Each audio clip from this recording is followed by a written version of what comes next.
For tonight. Definitely should be a good conversation, good space. Shout out to my people coming on YouTube. As you guys can see, the title is the exact same on YouTube as it is here on X. Trump's mass deportation plans will be costly. Can it be done?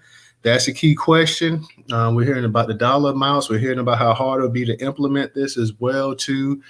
At what cost will it affect taxpayers in this country? Can taxpayers afford to foot the bill, or can taxpayers afford to foot the bill and allow illegal immigration to still continue to run rampant in this country? That's the thing. Should make a pretty good discussion tonight. In the article I'm going to share tonight that CNN had a couple days ago, it makes an argument for and against, basically against it, but it talks about the actual cost of it as well, too. Shot Tech, I see you be posting stuff. DJ, you be posting some job related stuff too. So if you get a chance to come up here tonight, even if it's just to speak for a second, put that in the jumbotron or put that in the blue pill so people can see it, the purple pill, people can see it. And if they're looking for employment opportunities, they can go ahead and snatch it up as well too. So shout out to everybody coming up in here. Shout out to my people that's coming up on YouTube as well. Professor, real quick, give me. What's your, because Trump is he's talking about scorched earth when it comes to this actual mass deportation thing. Now, a lot of people say, well, why couldn't he do that before? And now people are saying, you know what, that's unfeasible. It's almost impossible to do what he's talking about in terms of rounding up the millions of people and stuff like that.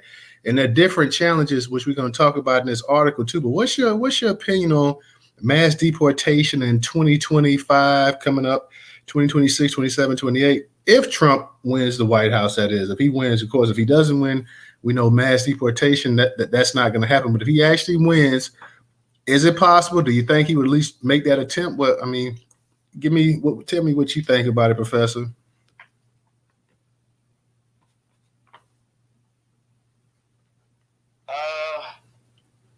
I believe some deportations can be done. I don't know about this whole massive plan of a deportation, but I believe there can be some deportations over a period of time, like in maybe like in sections, or maybe like in certain periods you can deport people. I don't know if you can do like one big mass deportation at like just at one time. It would have to be something you could do over a period of time, but just getting people out. But like if you were to just do like a massive deportation of a bunch of people, you're talking about maybe to close to $2 million to get people up out of here. You say 2 million or two? You say 2 million or 2 billion? It would be about $2 million. It's a costly plan at $2 million. It's a lot more than 2 million from what that article reading though. But I'm gonna let you finish.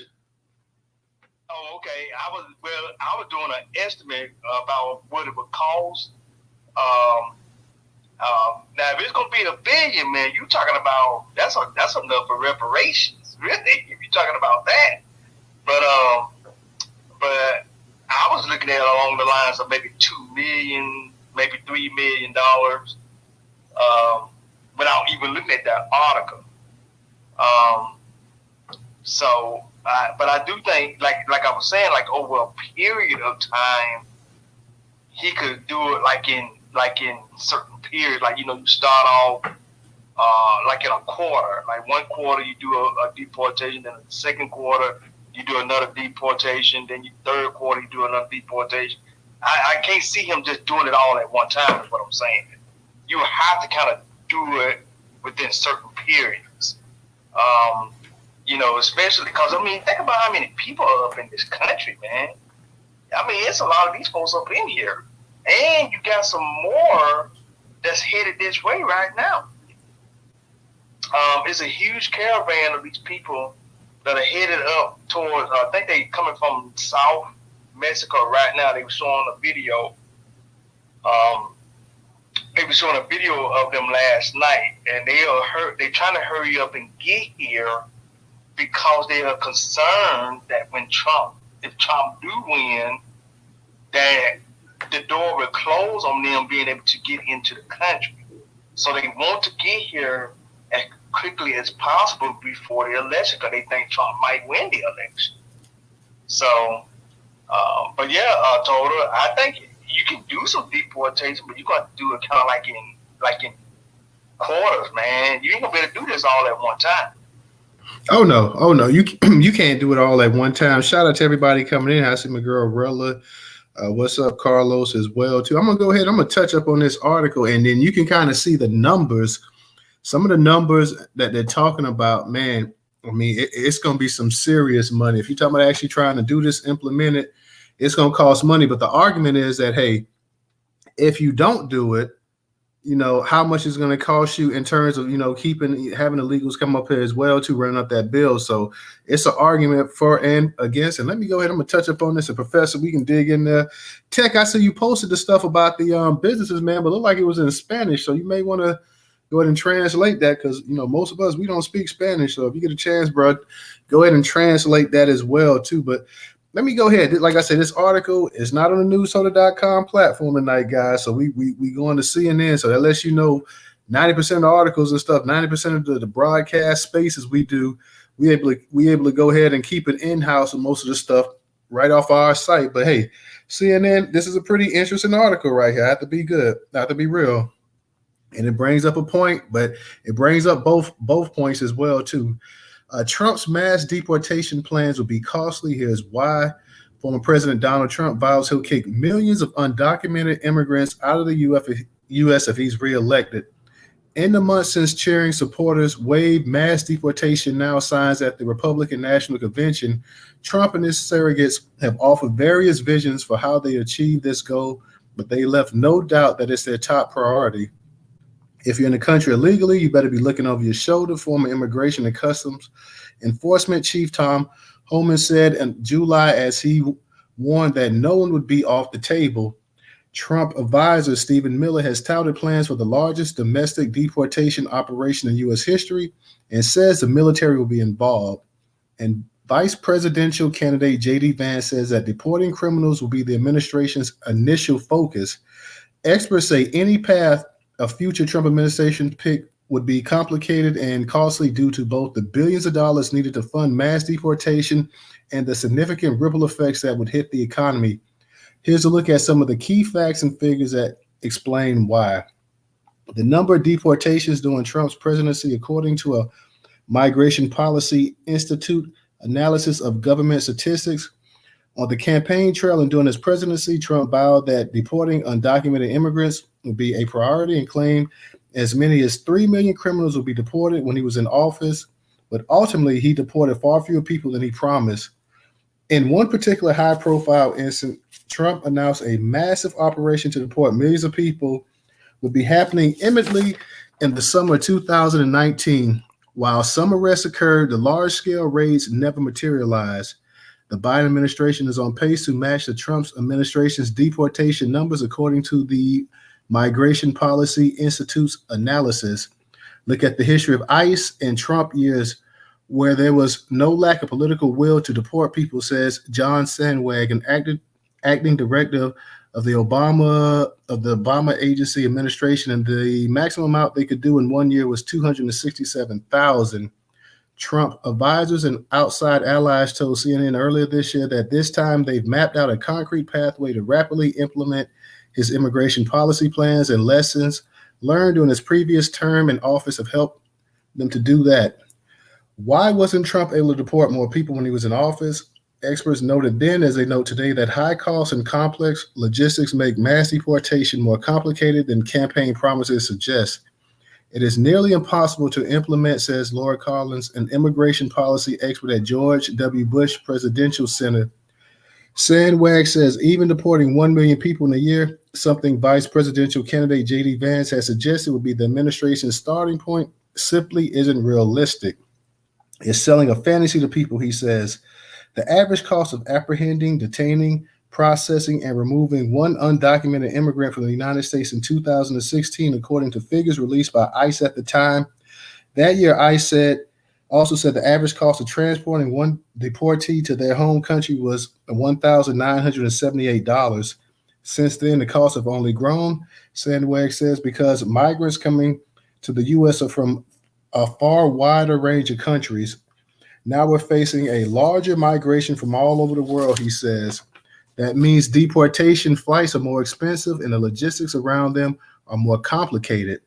So, what would deporting the millions of undocumented immigrants living in the United States cost? In 2015 analysis, Collins, co-author for the American Action Forum, a conservative think tank, estimated arresting and removing all undocumented immigrants from the U.S. would cost at least $100 billion and take 20 years. Recent estimates from immigrant advocates calculated an even higher cost. If 1 million undocumented immigrants are deported per year, mass deportation could cost more than $960 billion over a decade, according to the American Immigration Council. Both of those reports were based on estimates that the undocumented immigrant population is around 11 million, and the assumption that about 20% of the population could choose to leave the U.S. voluntarily. A Pew Research Center report in July noted that the undocumented population has likely grown over the past 2 years. The amount of Department of Homeland Security budgeted for South-sided temporary detention facilities along the border in the fiscal year 2023.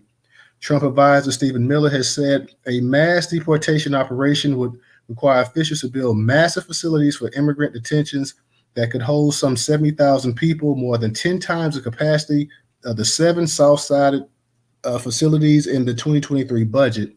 Miller has described the plan to build new detention centers as greater than any national infrastructure project we've done to date.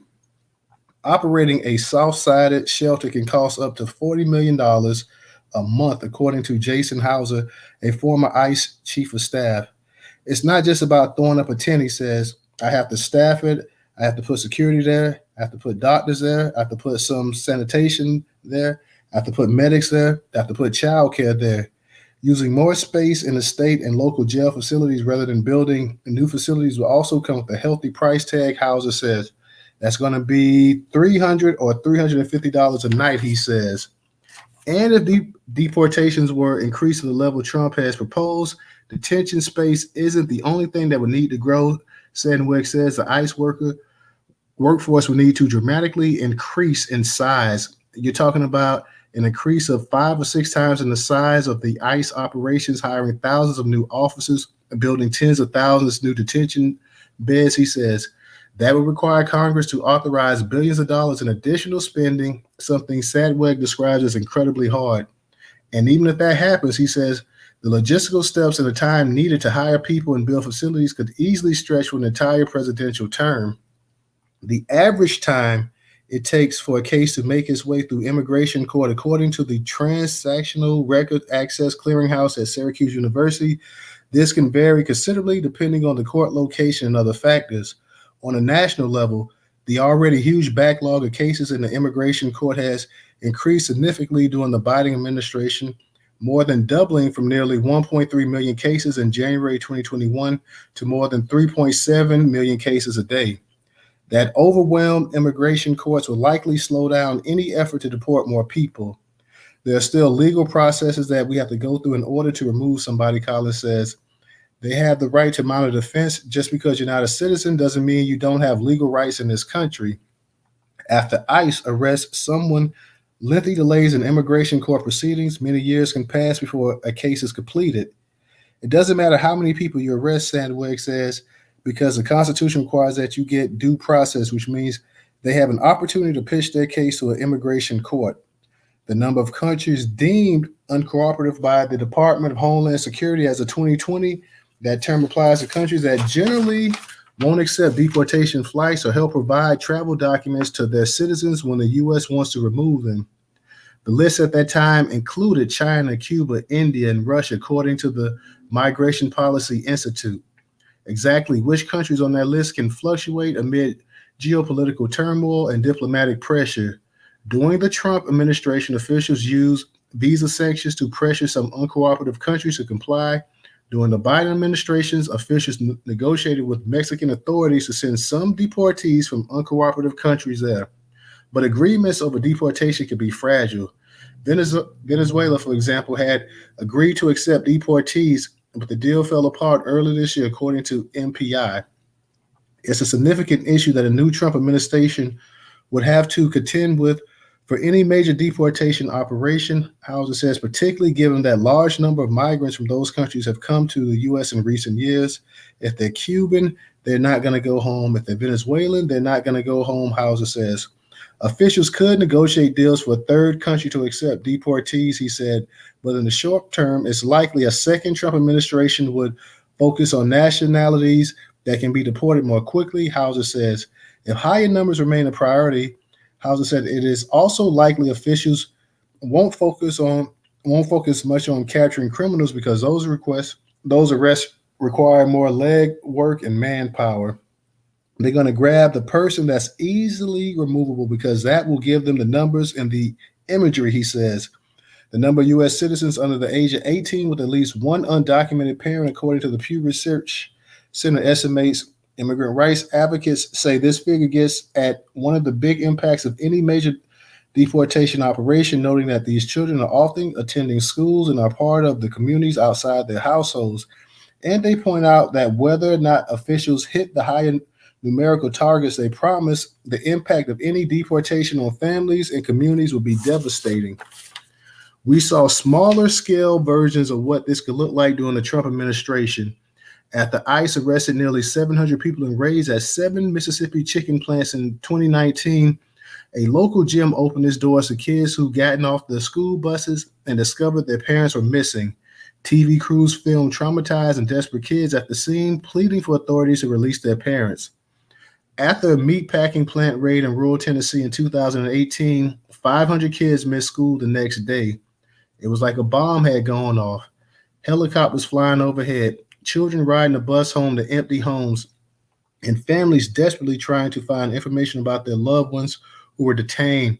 And the effects on the community were felt for years, says Lisa Sherman Luna, executive director of the Tennessee Immigrant and Refugee Rights Coalition. The number of undocumented immigrants in the U.S. workforce, according to the Pew Research, that's 5% of the workforce, and the share of undocumented workers is particularly high in certain industries, including construction, agriculture, and service. Economists have been warned that any major deportation effort would have a significant impact far beyond any one particular workplace. The economy as a whole downsizes to the detriment of everyone, says Michael Italinger, a senior fellow at the Carson School of Public Policy at the University of New Hampshire. Removing people that we know are here and working would be shooting ourselves in the foot economically, Collins says, noting that the impact of immigrant workers also includes what they spend, not just what they earn. Anyone who is here and working is also getting haircuts and eating at restaurants and buying groceries and doing a lot of things that grow the economy more, she says. The estimated amount of taxes undocumented immigrants pay annually, according to the Nonpartisan Institute on Taxation and Economic Policy. According to Zeke Hernandez of the University of Pennsylvania's Wharton School, such estimates show that undocumented immigrants make a significant contribution, something governments will miss out on if they're deported. For Hernandez, the author of The Truth About Immigration, Why Successful Societies Welcome Newcomers, argues that talking about the taxes these immigrants pays only part of the picture. The other tax governments miss out on, which is usually not talked about, are the taxes that businesses would have paid had they not been able to expand and grow. When a business can't hire and has to hire either to contract or not grow, it will have less profits, less revenue, and therefore pay less in corporate taxes, he says. Critics of illegal immigration argue that the cost to U.S. citizens is far outweighed by any taxes undocumented immigrants pay. The Federation for American Immigration Reform, which argues for increasing immigration restriction, estimates Americans pay more than $150 billion annually due to illegal immigration. The organization also argues that mass deportation would make jobs available for Americans, but Hernandez says history has shown that's not the case. A study based on analysis of deportations that occurred during the Obama-era Secure Communities program, for example, indicates 88,000 U.S.-born workers will lose jobs for every 1 million unauthorized immigrants deported. Why would deportations hurt U.S.-born workers? Businesses end up investing less in growing or creating new companies and more in technologies that replace lower skilled workers, Hernandez says. The recent study provides a telling example, he says, of how large scale deportation efforts have a ripple effects beyond immigration communities. The economic impact of mass deportation, he says, would amount to utter disaster. We Americans, we the country, we in our communities would be significantly damaged, he says. I don't know about all of that, but okay. Shout out to you guys up in here. Professor, can you hear me all right? Yeah, I heard you just fine, man. So yeah, that's a very interesting article, man, and it gives very good, interesting take on the cost and various points of views on how this can be done. I will say this: I think it's definitely something that needs to be done. That's for sure. No matter the cost, because I'm gonna tell you right now, they just started doing mass deportations over there in Great Britain, where they sending some Nigerians and Ghanaians back to where they need to be going. So yeah, if they're gonna do it over there, shit, we need to do it here too. Real talk, real talk. It was funny. Let me give a shout out real quick to EHZ for their contribution on Cash App. It was funny towards the end, and I got you, Charles, see my girl Trouble, and I see Original up here. Y'all make sure y'all retweet the space out, and for those on YouTube, y'all make sure y'all share the broadcast to your social media platforms as well. But towards the end, you had the person saying that basically by getting rid of illegals, it's going to pretty much slow up the economy. It's going to slow up the growth of jobs. They talk about Americans will be losing jobs as compared to the immigrants as well too. I don't really believe that. I don't really agree with that. Will it be some loss of jobs? Yeah. If you take a couple million people away from the economy that's working, yeah, that's going to be a loss of jobs as well too. Now, if you're saying that these people are lower skilled workers, it's not like we don't have a huge surplus of lower skilled workers in this country as well too right now. So let me go ahead and get to Trouble. Trouble, how you doing tonight? Hey, Newstoter, how you all doing? It's good to be with the Black family. Thank you for allowing me up on the stage. What's up now? Hey, as always, you are always in my head, but this is your space, so I expect you to be on point. Listen, when I read the title of the room, because I had a little bit of time and I ain't gonna lie, I was a little bit bored. I went and did a little bit of research too, but it's uncanny, and I should have already known, like I was feeding you information without giving it to you, because everything you just spat through your little spiel is the stuff that I have went and researched. Some of our numbers are a little bit different because I have more 2023, 2024 numbers, but it was pretty much on point. What I noticed through the research that I did, which is basically a lot of the same research that you did, is that they made a lot of justifications for not getting rid of the immigrants and the devastation it would cause to them and the monetary value of this and that, when the monetary value of deporting these immigration, which my research said, and I put it on a Word report, so let me pull that up, is they said that it would cost over $150 billion. Y'all spend over $150 billion on BS every day, B. So I don't think it's justified. As you stated, and I agree, that when they said, well, it'll be harmful to Americans on this end, because like you said, if you lose 1 million or 2 people for out of the work industry, that would be devastating for the economy at that time. However, what people seem to keep icing over and not really talking about is if you trained Americans and gave Americans the same benefits and programs that you are willingly giving these immigrants who come here, or illegal aliens who come here, they would easily replace them, because our low income or low skilled workers make up the largest portion of the American economy. I just did a report in my class last night about it. We was talking about something different, but pretty much along the same lines. We didn't hit on immigration, but talking about the economy and wages. So really all it would take is for them to put the same amount of money into American workers and get them trained up for those same jobs. In fiscal year 2023, it said that I spent $420 million on transportation for deportation for just 142,580 removals.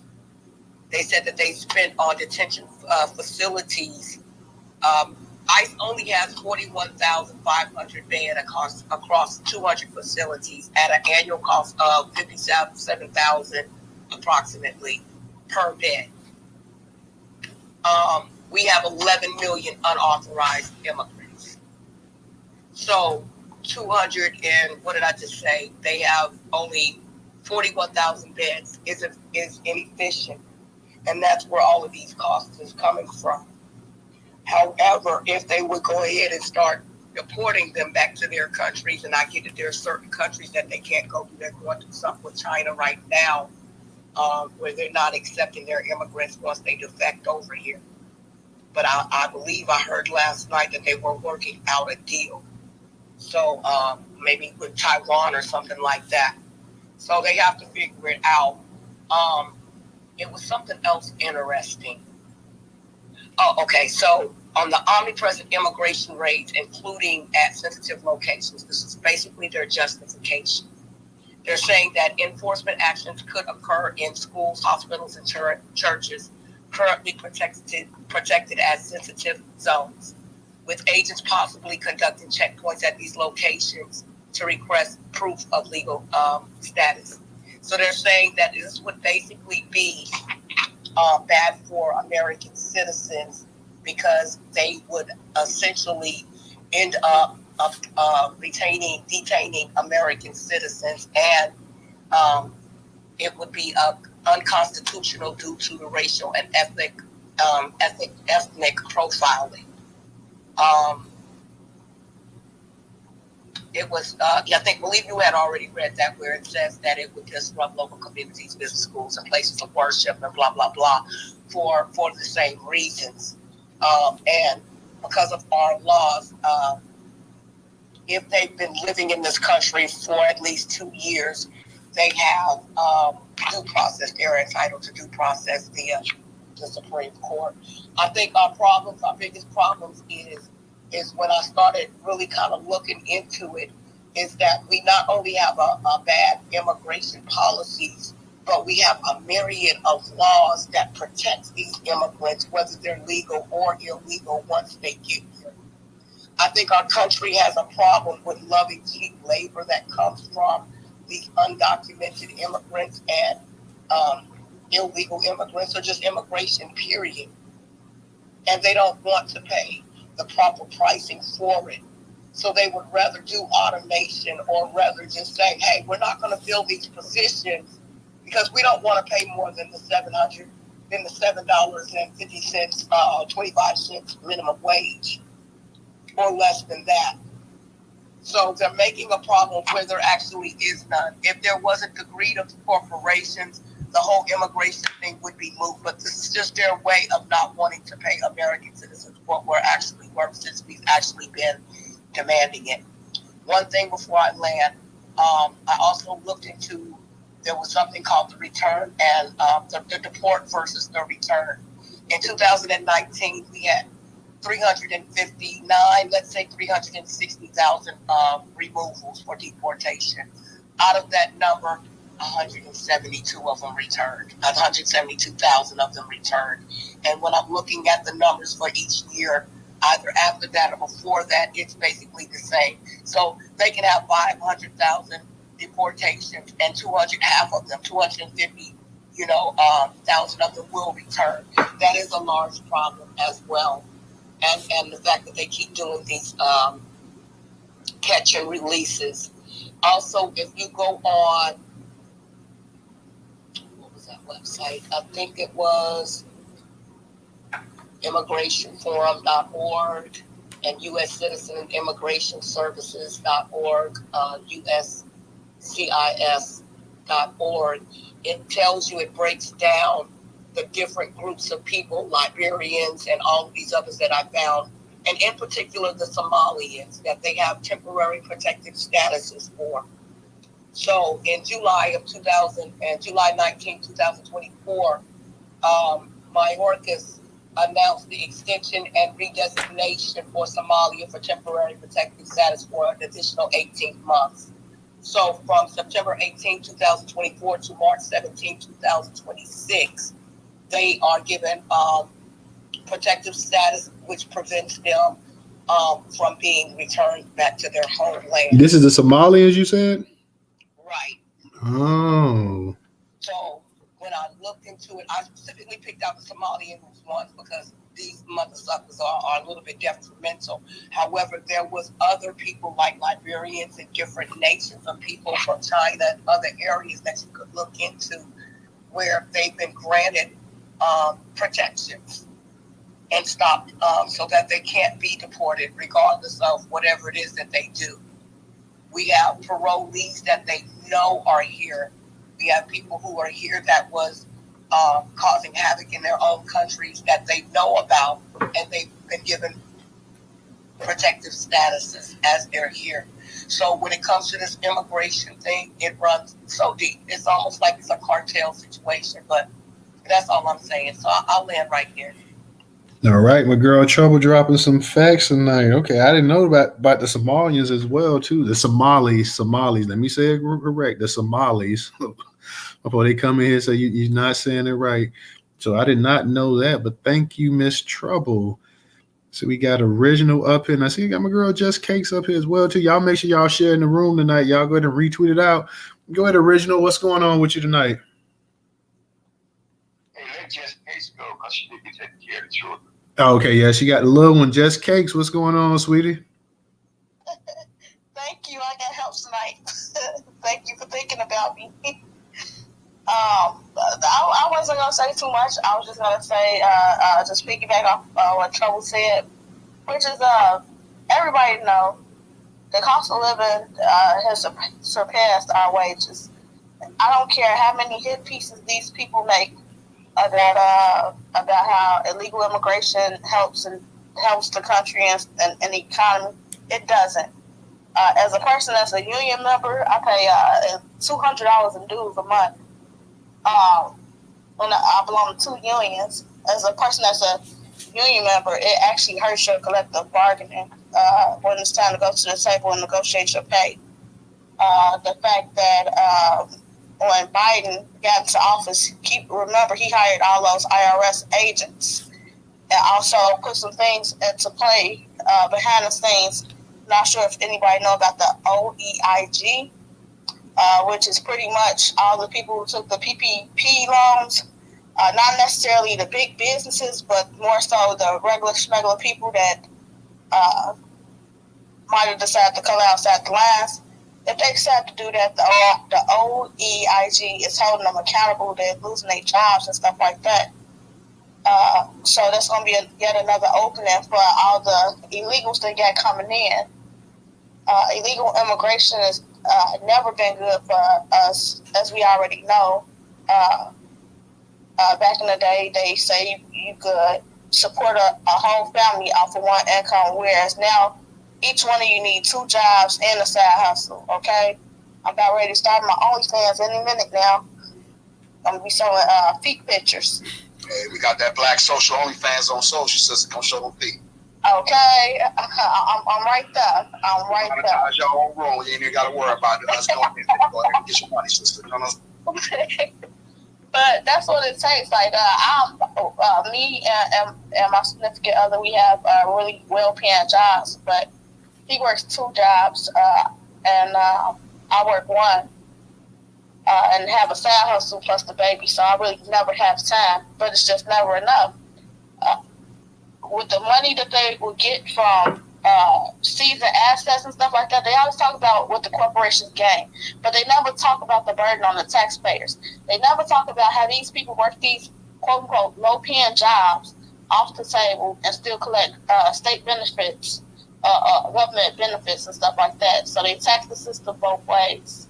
You know, they drive down the wages and they tax the the benefits, which American citizens can't do that because the minute they find out that you're taxing it or double tapping, they're going to seize your assets. So most likely, I don't know. I'm pretty much sure it was a Tether or a sympathizer who wrote those articles. As far as Venezuelans, they definitely need to go back. I don't give a damn if they don't accept them back. That's their problem. Those are the people that receive the most benefits.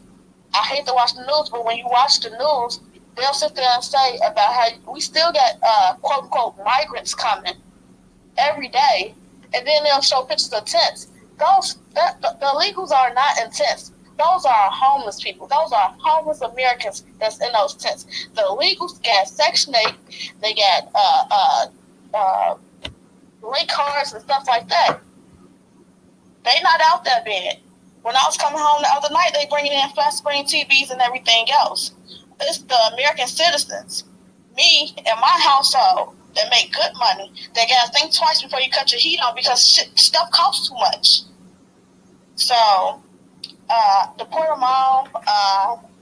When Trump get elected, I'm gonna spend my first week of vacation going down to the border, using my electrical skills. If he needs some lights, some electric gates on that wall, whatever he needs, gonna be willing to lend my services to Trump in that wall. Okay, thank you.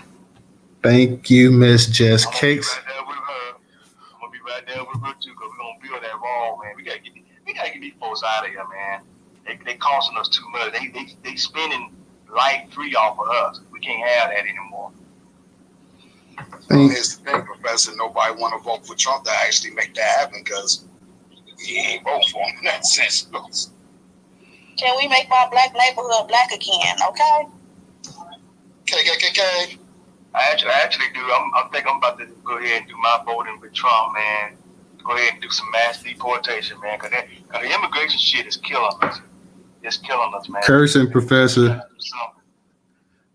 Y'all watch the cursing. Let me go ahead and get to original, and then we'll go ahead and we'll kick it back around and let some of our people down. I see Ray up in here. What's up to y'all? Any of our people that's in the listener section that want to come on up here, please, let's talk about it. We're talking about the mass deportation. The plans will be costly. Can it be done? Can it be implemented? I personally believe it could be, like Trouble said. I mean, you could talk about $150 billion. You could talk about $300 billion, but to the U.S., that's still a drop in the bucket for the amount of money that they make and the amount of money that people owe them as well, too. So, I mean, it can be done. It's just, do you guys have the heart? Do you want to do it? Let me go ahead and get to Original. Original, go ahead and unmute your mic. How you doing tonight? Hey, I'm doing great. Peace, Black Power, and age-based reparation. You know, I find it amazing. See, I don't trust CNN. You know, I find it amazing that CNN and the MSNBC and these others, they caping for the illegal aliens, you know, to be over here. Now, they need to understand. Now, America didn't have an issue finding money for COVID. America didn't have an issue. They're not having an issue now finding money for to give these illegal aliens now. They're giving them job training. They're giving them monthly stipends. They're giving them rent money, grocery money. Whatever. I mean, they're giving them whatever they need. But yet, they're saying it's going to cost more to get rid of them. Well, see, a Jim Crow Joe. See, that's why. Remember now, Jim Crow Joe told them, those dominant, but those stupid civil rights people, that they got to learn how to get along with the Hispanic. So this has been their plan all along. And now, I ain't got no problem voting for Donald Trump, but Donald Trump has to come about some reparation. Leave one benign into another. I just can't do that, So if Donald Trump won't not vote, they got to come about some reparation. And see, the other part of it is, you look at the black folks in these two political parties. They don't represent us. They represent the party's interests, and that's it.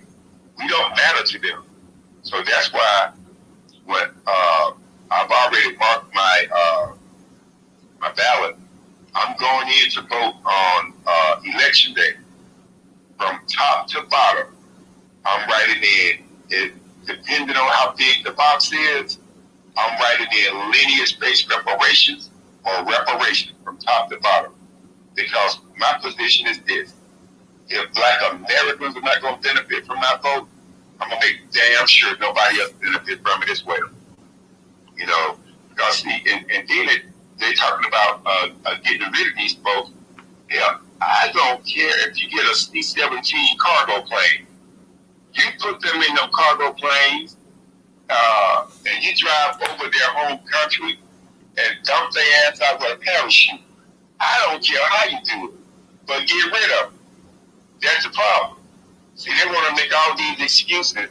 Now, Europe ain't having no excuses. They just deported, I don't know how many Nigerians and Ghanaians. They're getting them up out of Europe. And so, but you're going to say because of the laws, they broke the law when they came here illegally. So, in my opinion, they're not entitled to anything because they broke the law. And so, you know, but to keep saying, and then they keep telling this lie about how, and I put that article into the purple chat again about all you Americans are fired, whereby down in South Georgia and northern Florida, you had Black Americans that were still picking those fruits and vegetables.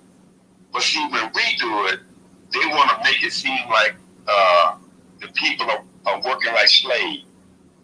But when the other folks do it, these illegal aliens, all of a sudden, they're such hard workers, and you see all of this stuff is scripted. I wouldn't trust CNN to throw out my waste material.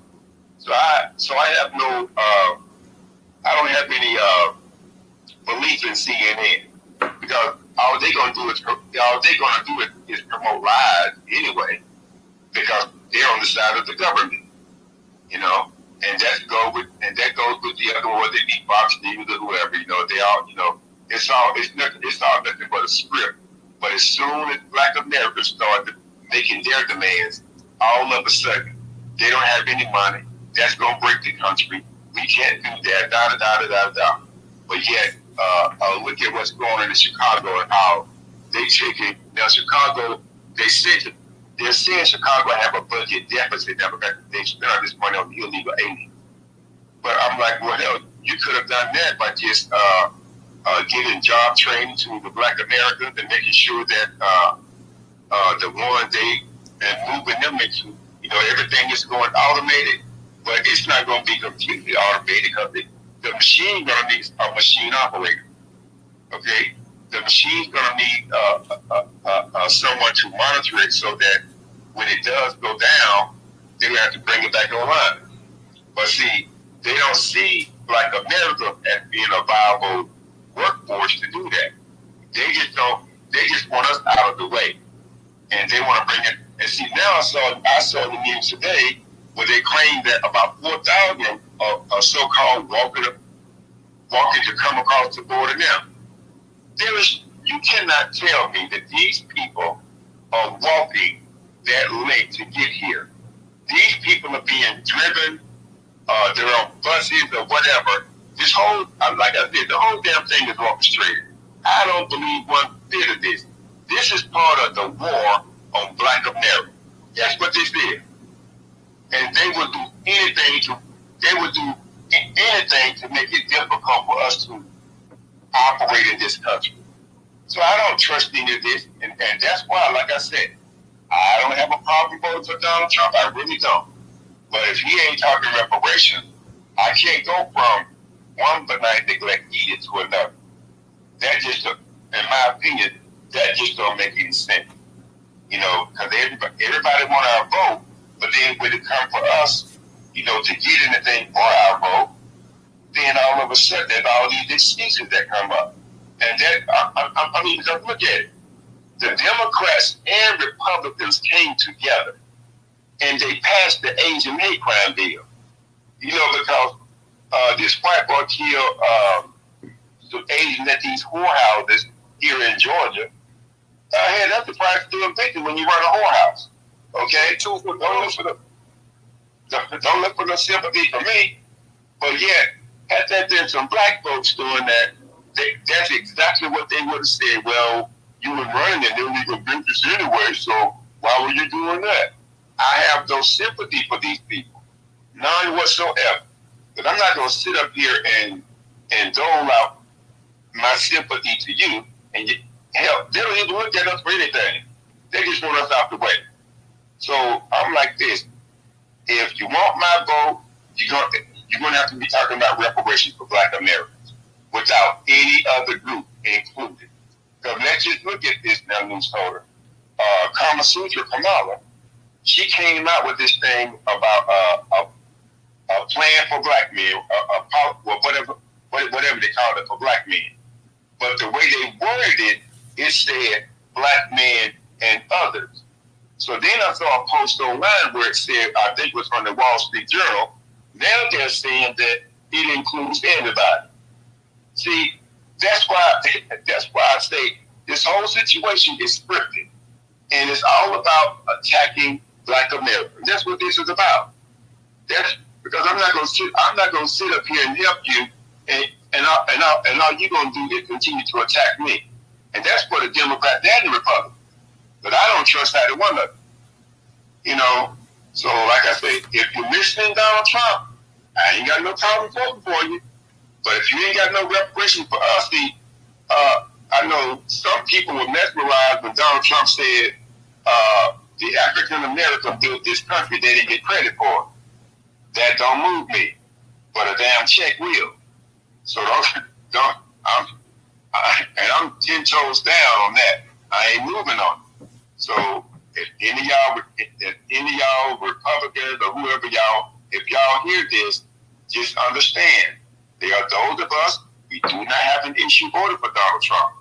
Yes, these people, they need to be moved up out of here. But I cannot vote for him if he's not delivering reparations to us. I mean, that's just how it is. So the ball is in your court. Because if I don't hear anything from these people, because the Democrats have already shown us with what happened in California. They tabled the reparations deals out there. Original, real quick. Let me get to DJ for America, then I'll come back to you. So let me get to him real quick. Go ahead. DJ for America, go ahead and unmute your mic. How you doing tonight? Appreciate it. Peace, everyone in the room. Doing pretty good. I just wanted to briefly address the title because I think when they be saying that it's costly, they're kind of been fearmonger into us because we've had mass deportations throughout history, and one of the main aspects to deport people is to remove incentives so they don't come. And that's what J.D. Vance is talking about in his interview not too long ago. He's going to remove all of the incentives so people don't have a reason to come. You don't hear about people going to Belize, Argentina, or Chile because they'll kick them out. So Trump also said he was going to make sure the 14th Amendment is challenged. And I think that's very important as well, because if that actually happens and it's properly interpreted the way it should be, we won't really have a lot of immigration because people won't have a reason to come over here. So that's one of the main reasons why I think Trump should really win and implement his policies, because it will help Black Americans for generations. And I think it really goes down to the fact, like, should we be so focused on the financial aspects, or should we be focused on the quality of life for Black Americans? And for me, I rather, even if we suffer a little bit of loss, even though I don't think it will happen, I think we should be focused on Black Americans because we're all we got. And if we just let everyone come over here and they come in our cities and they destroy our communities, what we have left, even if the GDP is $10 trillion, we should definitely focus on the quality of the people. I definitely think we should have it done because it can be implemented. And like I said, once you remove the incentives, a lot of people who are over here, they're going to leave themselves. So I definitely would say it can be done, and it'll be easier than most people think, because once you remove the reasons why people come here to begin with, it won't be an issue from that point on. I end it there. All right. Thank you, DJ. For America, let me go ahead and get to the co-host tonight as well, too. Let me get to the DJ and Professor. Anybody else that wants to speak as well, feel free to go ahead. Guys, leave comments on YouTube. Leave comments over here on X. Maybe if the comments are worthy enough for us to talk about, we'll use those as well, too. But definitely go ahead and leave some comments on X and on YouTube, guys. Make sure you share out tonight's broadcast. If you're on YouTube, retweet the space out, guys. For those over here on X, retweet the space out. DJ, go ahead, unmute your mic. Yeah, shout out to the room. Shout out to the room. Make sure y'all come over to Newstoter.com. Newstoter.com, largest black curated news on the web. 30,000 articles pertaining to black life. Make sure y'all come up there and get a subscription to $1.75 and up a month. So yeah, Trump mass deportation plans will be costly. Can it be done? The whole cost-effective thing is a sham in itself. We print money up, so it's like, hey, show of hands, or anybody want to come off the mic. Anybody ever took a trip to like a state mint or a state mint printing facility that might be in your state, or maybe took a school trip to DC printing facility or the one in Philly? Anybody? Yeah, see rail, right. I did. Yeah, they print that money up, man. You know what I'm saying? Coins, pennies, whatever it is you could think of. Also, America's GDP, what is it, like 20 trillion a day, some weird stuff like that. So it's like, well, 150 billion, that ain't nothing. You get that away in program funds every month from the federal government. So if Trump's saying that it's going to cost like 152, 300 billion, well, he could just write a check for it. He could just write a check for it. Go and get him up out of here. Now, here's the argument with that back to what a lot of us are saying, when it comes to these jobs, we have never been a shoo-in or a candidate for any of these so-called low-wage immigrant jobs, which our ancestors used to do for free anyway. So why wouldn't you hire the same folks that's already in the country, white or black, you know what I mean? And then let's leave Trump alone for a second and go over to Chuck Schumer. Remember, Schumer was the one who said in the news interview that we need immigrants, that they're willing to do the jobs we are not willing to do. Well, how can that be the case when a lot of these jobs, not so much that they're low-level jobs, we have to think about our children's future. Because if you have a kid that's 15, 16, 17 years old, they old enough to get working papers. So when you was 15, 16, 17 years old, you couldn't wait to get your working papers, to go work at McDonald's, Burger King, whatever little type of job you could get. So that way, the only thought process in your mind the whole time at 16, when I turn 18, I'm going to save enough money to do one or two things. I'm going to college, or more or less, I'm going to get me a car. That's what we was thinking when we was young, you know what I mean? Our parents and grandparents and family encouraged us to go get a job the moment we turned 16, 17, 18, because they know we're poor. You feel what I'm saying? Think about all the folks that had to actually drop out of high school to go get a job to help out with the household. I've been financially looking out for myself since I was 12 years old. So, yeah, our kids need those type of ShopRite cashier jobs, the Piggly Wiggly stockroom jobs. That's the jobs these 40 and 50-year-old immigrants that's coming, tether knockers, that's coming over here working. You work in the McDonald's, and then look, there's no job shaming, because I don't work every job. McDonald's, Wendy's, Burger King, I've been everywhere. You feel what I'm saying? I work some jobs that you just would not believe for no pay. You feel what I'm saying? Trust me on this show. But we have never, ever, ever been given the opportunity to even obtain those jobs. And if anyone say, oh, well, that's a lie, well, you could just check the race-based discrimination cases filed by the EEOC, Equal Employment Opportunity Commission, and tell me how many race-based discrimination cases you see that's been thrown out, not so much filed, but thrown out because they called you an N-word or they said something derogatory to you. Well, we understand after doing the work here for 2 or 3 years, you can't sue based off race. So how many cases actually wound up in the garbage, man? I just saw a TikTok. TikToker said she was at what steakhouse it was. But anyway, one of these steakhouses, and she overheard the management talking about firing an employee, white or black, whatever. The employee laid up in the hospital, was allegedly fighting for their life. Y'all up here scheming on the way to get rid of them. I've had stuff like that happen to me where I went out on injury, got hurt on the job, only to come back a week or two later and I'm fired. Or there's no job when I come back at all. So it's like, come on, man. You know what I mean? So I'll just land right there. I know other folks want to talk, but yeah, I'll come right back around. Share the room, y'all. Share the room out. Real talk. Let me go ahead and get to Professor. Professor, go ahead and unmute your mic. Yeah, so with that being said, DJ is absolutely on the money with that about our kids like to have those summer jobs. I know those were things that I did as a kid. Coming up, I had a summer job, and our kids need the opportunities for those jobs. Well, they can't have those opportunities with these immigrants running around up in this country, right? So, Original, back to you. I know you said reparations must be on the table. Right now, though, Original, the end game that's happening to us is immigration is taking us out of the game. And we need money right now because you got families to support. Now, let's think about this now. Reparations is always going to be on the table because that's a fight that's going to be never ending. But this right now is happening at real time in our lives where it's impacting our people right now, where people are being thrown out of homes, people are being thrown off their lands, people are being thrown out of apartments, people their names being removed from the waiting list in Chicago, LA. We got the homelessness issues out in Skid Row out there in Oakland, all over in Atlanta, over where you are, Original. Hell, right here, Alabama, all the homelessness in Montgomery right there. Our people are all over the place out of homes. So this is real time stuff that's happening that we got to address right now. So how do we do that? We got to get the immigrants out of here. So that's something that we can deal with right now. Got to get them out of here. And so how do we get them out of here? I said earlier in the space, it can be done, and it can be done the way England is doing it right now, where you set up what they call a mass deportation plan, where you do it over a period of time. So England has now been doing it for the last 2 quarters, where they say, hey, we finna start doing this mass deportation of getting these folks up out of here.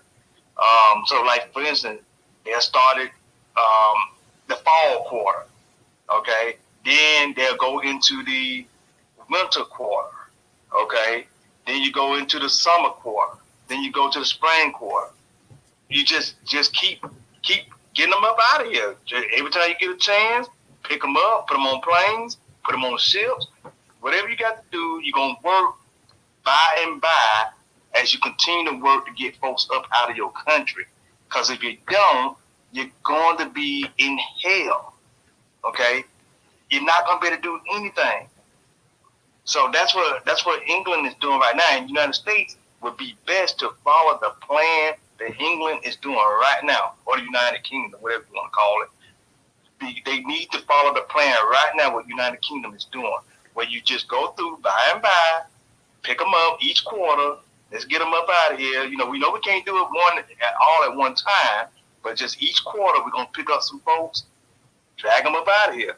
Go over here the next quarter, get some folks, get them up out of here. I mean, that's what you got to do. That's the plan that we need to implement. So that is the end game right now, Original, because we are in real time hurting right now. So I'm going to land right there. All right. Thank you, Professor. Let me go ahead and get to Trouble. Trouble, then I got you, Original, next. Brother Moko, I see you up here too, so if you want to speak, just raise your hand and we'll get to you. Go ahead, Trouble, you got it. All right, so to DJ's point, DJ, when you was talking about Schumer, remember Schumer specifically said they wanted 10 million immigrants to come in. They're at 11 million. Oh, hell no, Schumer. No. Yeah, I remember that because I was into watching a lot of news at that point. So I would literally watch, MSNBC and CNN back and forth, and Al Jazeera all day long. That's where my channels normally land at. So I specifically remember seeing him and hearing him say that they didn't really play that soundbite often afterwards, but he said it, and I remember he specifically said 10 million. So they're at 11 million right now. Professor, and I could be wrong. I'm a Leo, so I'm even when I'm wrong, I'm right. So That's right. Okay. Hey, but listen, I think we need to shift our mindset and our focus. We are really, listen, The United States does what the United States wants to do. If they wanted to get rid of these immigrants, they would have been gotten rid of these immigrants. We keep holding these conversations and we keep saying we got to get rid of these immigrants and this is what we need to do to get rid of them. Newsflash. There is nothing that us actual citizens are really going to be able to do to get rid of these immigrants. And I want us to stop thinking that we have some imaginary powers that's going to force these lawmakers to do what it is that they actually did themselves, because they are the ones who brought them here. They are the ones who is making this shift in our home happen. They don't care about what it is that we're going through in reference to these immigrants being in our communities on the jobs that we should be having. The United States, compared to the rest of these countries, is a very small country, is a very small continent landmass. So for us to be taking in more immigrants than everybody else, we've got to understand that it's set that way. Why? Because when you think about the United Nations, who runs the United Nations? Little ass United States, America. Okay? So these crackers over here are the crackers who are running the global crackers. England can get rid of their abundance of immigrants because they're white-facing nations, and that's what the United States wants. They want to keep those, and they don't give a damn. Over here, who brings in all of the money compared to these European nations? The United States, who have been funding things on a global level with the majority, the United States. Why? Because they've been able to enact slave labor since they became the United States, because they became America. How are they going to sustain themselves? Is to continue to have slave-like labor. And that's, if you can't have black slaves, then you'll have colored slaves. Or actuality, because we're looking at it from a black perspective, poor whites don't even see that they're, to a certain degree, kind of poor white slaves. I think we need to shift our focus to figuring, trying to see how we're going to move these immigrants out to how we are going to survive as a people in the face of them coming over, because that's not our wheelhouse anymore. Our wheelhouse is shifting our focus to us and solely us. There are certain things that we are going to have to do that it looks like we are not willing to do because we still don't goddamn get it.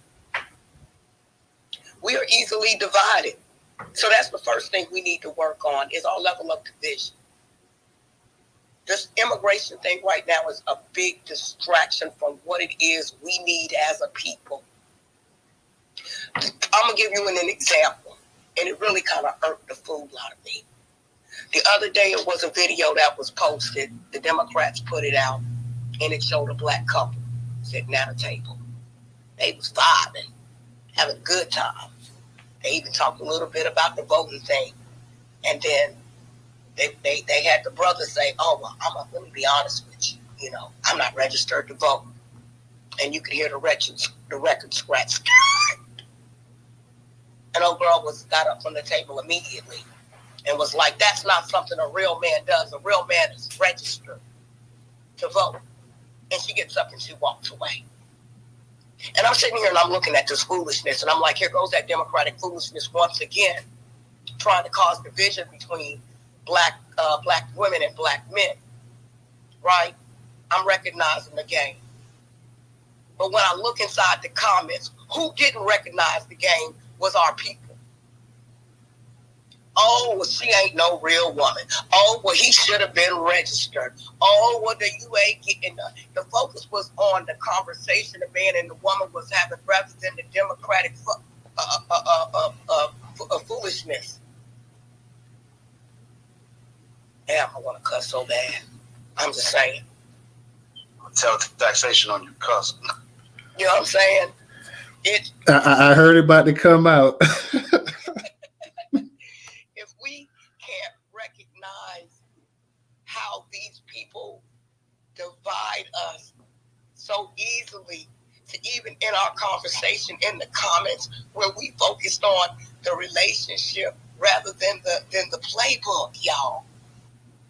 Because all of the comments was like, oh no, see, this is how black women A, B, and C, and then oh, black men, yada yada yada. And I'm like, damn. Ain't no, I'm looking for the comments that's commenting on the Democratic foolishness with this whole disgusting ad. But I see more comments towards the division piece. And nobody really speaking on how it's actually the division piece. That's why we gotta shift our focus. Because this whole thing is a big distraction. It's scripted. Anytime we can't sit back, and I don't care if it's Kamala or Trump saying this is what we gonna do for black men, or Trump saying this is what I'm gonna do with the education department. I'm gonna A, B, and C. If we can't sit back and actually say, okay, this is what this person said, but legislative wise, this is what this person can't do. What are we doing? Like, have y'all not had a class president in your school tell you, hey guys, you vote for me and I'm gonna make it so that you don't have to come to school on Fridays, and we're gonna have a sauna in the gym room and ice cream on Mondays. You didn't know that your class president couldn't do all of that stuff? So we literally have candidates like Kamala and Trump running out saying that they're gonna do things that legislative wise they cannot do. But those are part of the fear tactics on one hand, and then on the other hand, that's part of just the regular foolishness. Hey, black men, got to give you a bunch of opportunities plus others, but never mind the others. Don't look at that. Never mind the fact that legally I can't do this. So what I'm saying is, let's shift our focus, because there's always been a narrative about us being lazy, about blah blah blah blah blah. I'm so tired of city folks who don't live in the country like I live out in the country saying how hard these immigrants work and how if they weren't in these fields doing A, B, and C, we wouldn't have yada, yada, yada. But I literally live in small towns in the state of South Carolina where Negroes is going out inside them fields and picking up vegetables to this goddamn day. Watermelons, cantaloupes, tomatoes, beans, greens, potatoes, everything. Black farmers markets. Shipping them out to Delaware, Maryland, Washington. I've worked with these people. That's how I know. Because I've lived in small towns where you blink, you miss it. And there's no work there. The only work that's there is field work. For the most part, unless you got a car and you can ride out and commute. But a lot of people in these small towns don't. Who the hell do they think is working this? But the only thing that they show us on TV is these migrants working in these fields.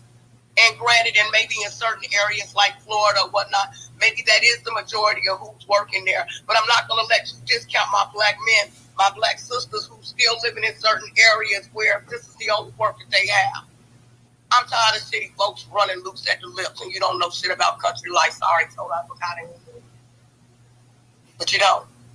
Hit the drop bucket. That's why I keep saying there is a narrative, and we got to start paying attention more than what it is that we're doing, and we got to shift our focus and concentrate on what we can do versus what we can't do. Right now, we can't do nothing about these illegal immigrants, but we can do something about the unity amongst us and strengthening what it is that we can do to keep ourselves afloat and alive and doing better than just surviving. And I'll land right there. All right. Thank you, Miss Trouble. Real quick, guys, for those that can support us on Cash App, $Newstoter, Newstoter. Newstoter is the largest Black-owned, Black American news media curation platform today in America. Once again, $Newstoter, Newstoter. If you don't have Cash App, we have the PayPal and Venmo up in the Jumbotron. Same with people over there on YouTube. We have the Cash App and we have the PayPal and Venmo in the description. But we really, we're looking to go ahead and try to get some people to sign up as customers, becoming members on the actual platform. You can support for as little as $1.75 a month. That is a very, very low cost of supporting Black-owned business. We got several people up in this space that are actual members, but we hadn't had anybody sign up in a few months. So we need somebody for as little as $1.75 to go tonight. Click on that link on the customer portal. Whether you're on YouTube and you can see it on the screen or you're up here on X, it's up in the Jumbotron. We need somebody to go ahead. We need to go ahead and create our own base and not be dependent on just the white dollars. So we need to go ahead. We need to try to get that membership, and that's why we set it ultra cheap for $1.75. I guarantee you, there's not many subscriptions in your house that you're paying $1.75 a month on. Most of them going to be $5, $7, $10 on up. So for as little as $1.75 a month, you can support the Newstoter.com platform. Like DJ said, over 30 some odd post articles on the actual site. Actually, more than that, probably about 38,000 right now. So I'm going to try to cut back some so it don't slow up the site too much. We definitely need that support. Shout out to my man Black Pressure for his donation on Cash App as well too. But we need that. The Cash Apps are great, but we want to get as many membership signups as possible as well too, guys. So we definitely need that. Any little bit helps. Let me go ahead, Original. Let me go ahead and get you in there for a couple minutes. But we got some new speakers, and I want to go ahead and I want to get to Black Majority State. I want to get to Moku. I want to get to Mark as well too. So I'm gonna give you 2 minutes because you spoke earlier for a little minute. Then I want to go ahead and get to them. Okay, I'm gonna say this. No, I understand about these illegal aliens need to be got up out the paint, as people say. But we're dealing with a deceptive group of people. The Democrats and basically they one unit. But I mean, for me, yes, they need to go. But knowing how these people have treated us over the centuries, I'm not going to assist either side unless there's something in it for black folks. Just like what Trouble was saying, how it's the black folks that's speaking this stuff. Now, in that article I posted in the Purple Pill, it showed how these growers were bringing illegal aliens over here and paying them more than the black folks that have been working these jobs. See, this just don't make no sense. And I'll say this again, I don't have an issue voting for Donald Trump, but if he's not offering black folks something, just like when they talked to Ice Cube had the contract with Black America. But when his people got a hold to it, all of a sudden, they threw in that ambiguous language minority. These people, they know what they're doing to us. And this is why, if neither side has something concrete that they're going to deliver to black people, I'm going to vote on, November 5th, and from top to the bottom of the ballot, I'm writing in lineage-based reparations, and I'll land. All right. Thank you, Mr. Original. Let me go ahead and get to Black Majority State. Brother Moku, Mark, I got you after that. Black Vanguard as well, too. What's going on tonight, Black? Hey, Newstoter, Professor DJ, all the folks in space. Thanks for allowing me to speak. Definitely, Miss Trouble. What's going on, brother? What's up? So Miss Trouble, she hit on the things that I wanted to kind of add to the conversation, but I'm gonna just see, because I do numbers, and numbers don't lie. People tend to lie, but numbers never lie. So I'm gonna just give you the numbers, and this is from the Congressional Budget Office. So this is a federal government report, July 2024. So this is like really fresh, hot off the presses. When they look at the federal government economic effects, it says in the CBO's projections, the surge boosts total nominal gross domestic product, GDP, by $1.3 trillion in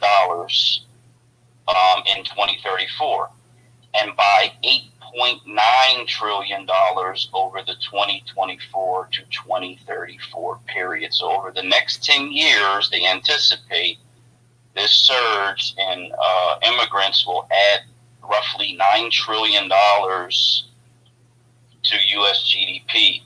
And when they look at states and local governments, they say this.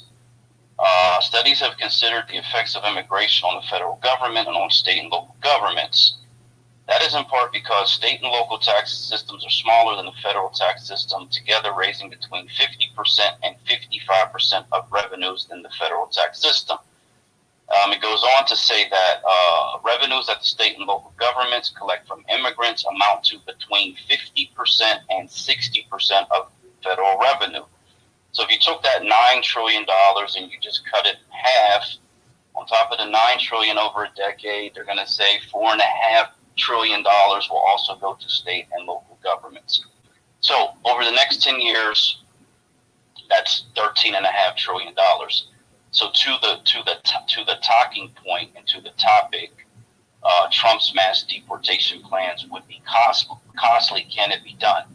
So the calculation that has to be made is, can the U.S. government afford to lose $13.5 trillion in revenues, GDPs, taxes across local, county, state, and federal government over the next decade? If the answer to that is yes, they can afford to lose that $13.5 trillion, then it makes sense to do the opposite. If the answer is no, they cannot, then from just a pure numbers financial perspective, then the answer is no. And people can argue whatever.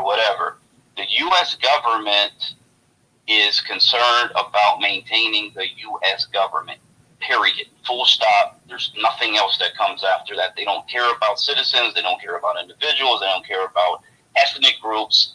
They are only concerned with maintaining the empire. And to Ms. Trouble's point, as Black Americans, we need to really come to terms with that. Like, just come to full terms with that information, and then do what we feel is the best thing possible for us to do. But constantly trying to negotiate with the empire, to me, is not a valid solution. It's not a solution that will produce any credible results. And in fact, what I believe will happen is what has continued to happen is we will live our lives, we will pass on, and then we will leave the same problems, the same issues, the same conversations to our future generations. And that's the real tragedy. So I'll end with that. All right. Appreciate that, Black. Thank you. Let me get to Moku. Moku, what's going on with you tonight? What's up, y'all? Yeah, you in the Matrix. You're in the Matrix, Moku. Okay. You're in the Matrix. Go ahead now. Let's see if we can hear you. Okay, can you hear me? Yeah, we can hear you. Okay. So what I was saying was I was looking at a news clip. It was talking about January 6th and what happened on that day. It was interviewing a white couple, married for about 26 years. Wife was a Republican and husband is a Democrat. Wife was down there on the set, cutting up. And the husband just found out, like maybe about a couple months ago, that she actually walked down to the Capitol and a reporter reported her, was interviewing her and a few other white people that day. And she was really, hostile to the reporter. Like, you need to shut up, you're stirring bullshit, showing her ass. Language. Oh, my fault. Showing her behind. To my point, we have a white couple, 26 years of marriage, both on opposite ends of the pole. Two white supremacists playing both sides of the same argument, right? Well, interesting thing was, the reporter asked, well, does this affect your marriage in any kind of way? Immediately, both individuals. Oh, absolutely not. What is political is what's political. Family is first. And they're still spewing their talking points, and they are opposite of each other. But the one main thing that I understood about this interview is that this interview was not for me to see. This interview was for the younger white generation to see. This is how you stay on code with white supremacy. This is how you play both sides of the argument, no matter whether it's a white interviewer or a black interviewer, which this interviewer was a black woman interviewing. Just wanted to add that into the lexicon because Trouble was speaking on I have to say I agree with a lot of it, and I have to say she's correct in her assessment. As far as right now, we are definitely all we got. I'm not going to spew on it, expound on it, because I think we already all understand the deepness of that. And yeah, I just want to land that. We got to think now more than ever. I'll land that. All right, appreciate you, Moku. Let me go ahead and get to Mark. Mark, go ahead and unmute your mic. So yeah, look, let me say this. The young people are waiting on us to deliver. They're not waiting on some history lesson or talk of what some white folks doing. They're waiting on us to deliver. And do you all know that most of the shortage that caused them to bring these illegals into this country came as a result of discrimination that are happening at the hands of all of these people that are in position, including Black Americans. The discriminations against the formerly incarcerated, the discrimination against poor people. There would be no need for illegal immigration if we stood up for our young people. But most of us have fear in us that we don't want to conquer. So we keep talking about what white folks do. What the hell are you going to do? What you going to do with those children that are waiting on you to deliver? That's what you need to be figuring out. And if the shoe fit where, we must step up for future generations. And if we don't, they don't owe us no damn respect. They owe us no respect to be allowed to bring all these immigrants into this country, put them to work, give them all resources while they die and go to jail. As a matter of fact, they should rob our ass. They should literally catch us and stick us up for allowing this to happen to them. They owe us no respect if we don't step up for them. I get so tired of hearing smart black men. Don't nobody will give a fuck about no smart black man. Oh, language. Don't nobody care about no smart black man that's not going to stand up. Again, the shortage that's happening in this country is as a result of all of these people that are in position discriminating against poor people, the formerly incarcerated, and the rest of those that they don't feel like are worthy to have opportunities. Our people were in these positions in government,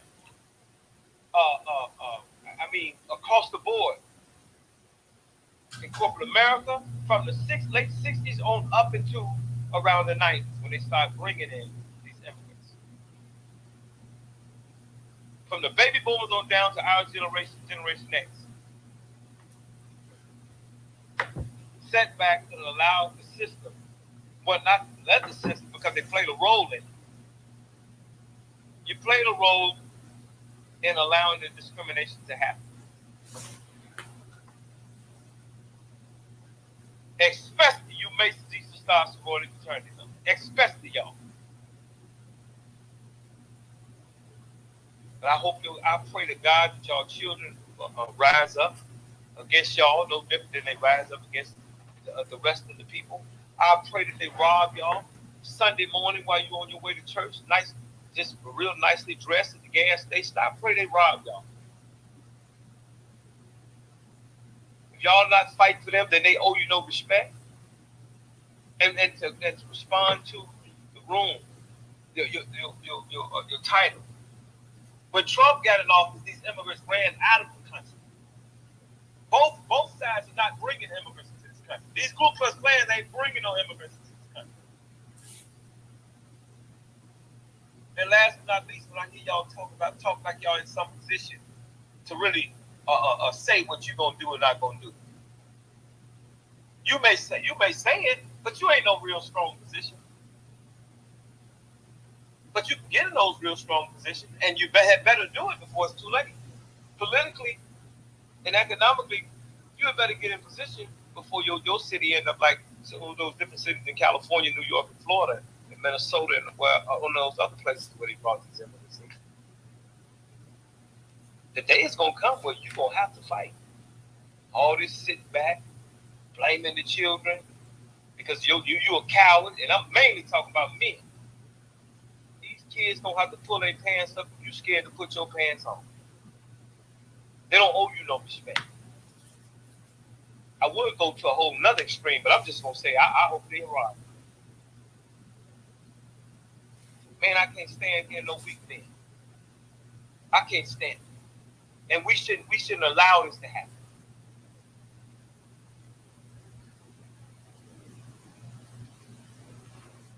All right, Mark, appreciate you coming up here tonight. Mark definitely is animated, so shout out to you, Mark. Y'all just chill on the dropping the F-bombs and the cursing and stuff like that. I don't want everybody to say, oh, I forgot. I'm telling you now, come up here, speak, but keep the cursing in check. We trying to stream this thing. I apologize, bro. But I mean, man, bro, we know what needs to be done, man. But we make excuses so that we can blame children. We had the children; they didn't have us. That's true. I don't. You can't blame the kids and stuff like that. So that's true. I agree with you on that part there. Let me ask you one question real quick, Mark, because most of y'all that's in the space now, y'all missed the article I read from CNN, and of course CNN put their slant on the article as well too. But the actual cost, you're hearing everything from possibly $150 billion per year to even over a course of 10 years. They've even came up with this one estimate that it could cost almost $1 trillion for 10 years over a decade to go ahead and round up illegals and send them back home. And you also have certain nations that these illegals come back from. They won't allow these people to come back, even though the U.S. can still find other nations to drop them off with as well too. We know more than likely, that, just financially that the United States is not going to probably let you round up 1 million illegal immigrants and send them off in a year's time. So what do you think is a decent number? Be it 100,000 to 250,000? How many illegals do you think, say Trump did become president, how many illegals do you think they could round up within a year's time that would be, I guess, fiscally responsible in terms of the actual economic impact it'll make on the nation? Well, I don't know. I don't know how many they can round up. Okay, you can definitely starve out a whole bunch of them. Don't allow them to access resources. And look, let me tell you the part that we really don't talk about is the fact that you have a lot of these black elites and these Masons and Eastern Star sorority fraternity members who don't have a problem with these immigrants coming, these illegals walking across the border, getting these resources. But they'll turn around and say black people are big. These same uppity black folks that are partnered with these Zionists. Because see, all of them are together. They all one. The Zionists, the black elite, some of these Ku Klux Klan members, they all together. They all one. I don't separate them. So the answer is they must be starved back to their countries. This is how you get them out of here. You cut the resources off. Did you see the new crowd that's coming in? Now, I'm talking about leading up to the election. Right now, they just showed a massive crowd coming in. It's in the Jumbotron. I just put it in the Jumbotron, Mark. Why do y'all think they're coming in? Because our leadership, along with these Zionists, are making it comfortable for them. Make it uncomfortable for them. That's why I want Trump to get elected. And then we demand that he go further than he's willing to go. So push them out of here. But don't y'all ever forget that these black racists, they hate black people no different than they tell you about the Ku Klux Klan. And I'm telling y'all better go against them like we're going against them in Chicago. I don't care about it.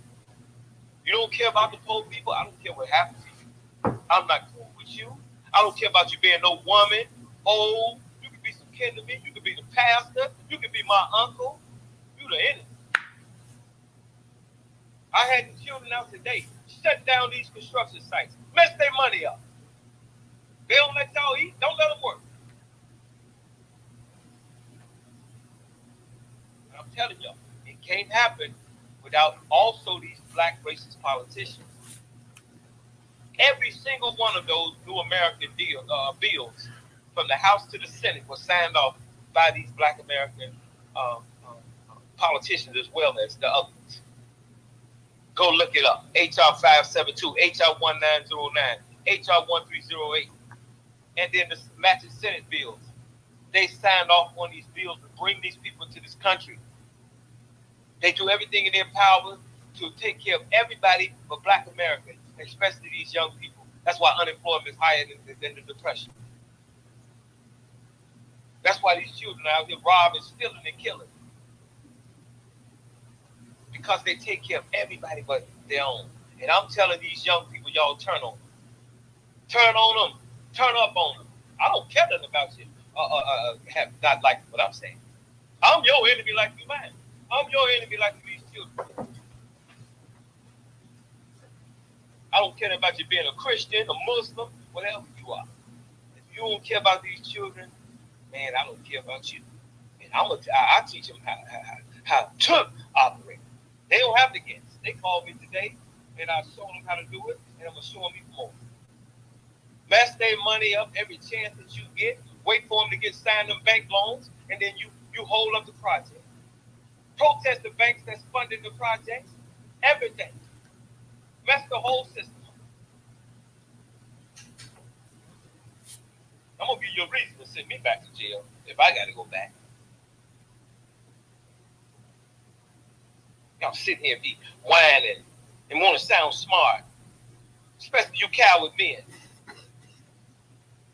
And then you look down and frown upon the children. You the problem, not them. Your cowardice is the problem. Put your pants up, shorty. No, put your pants on.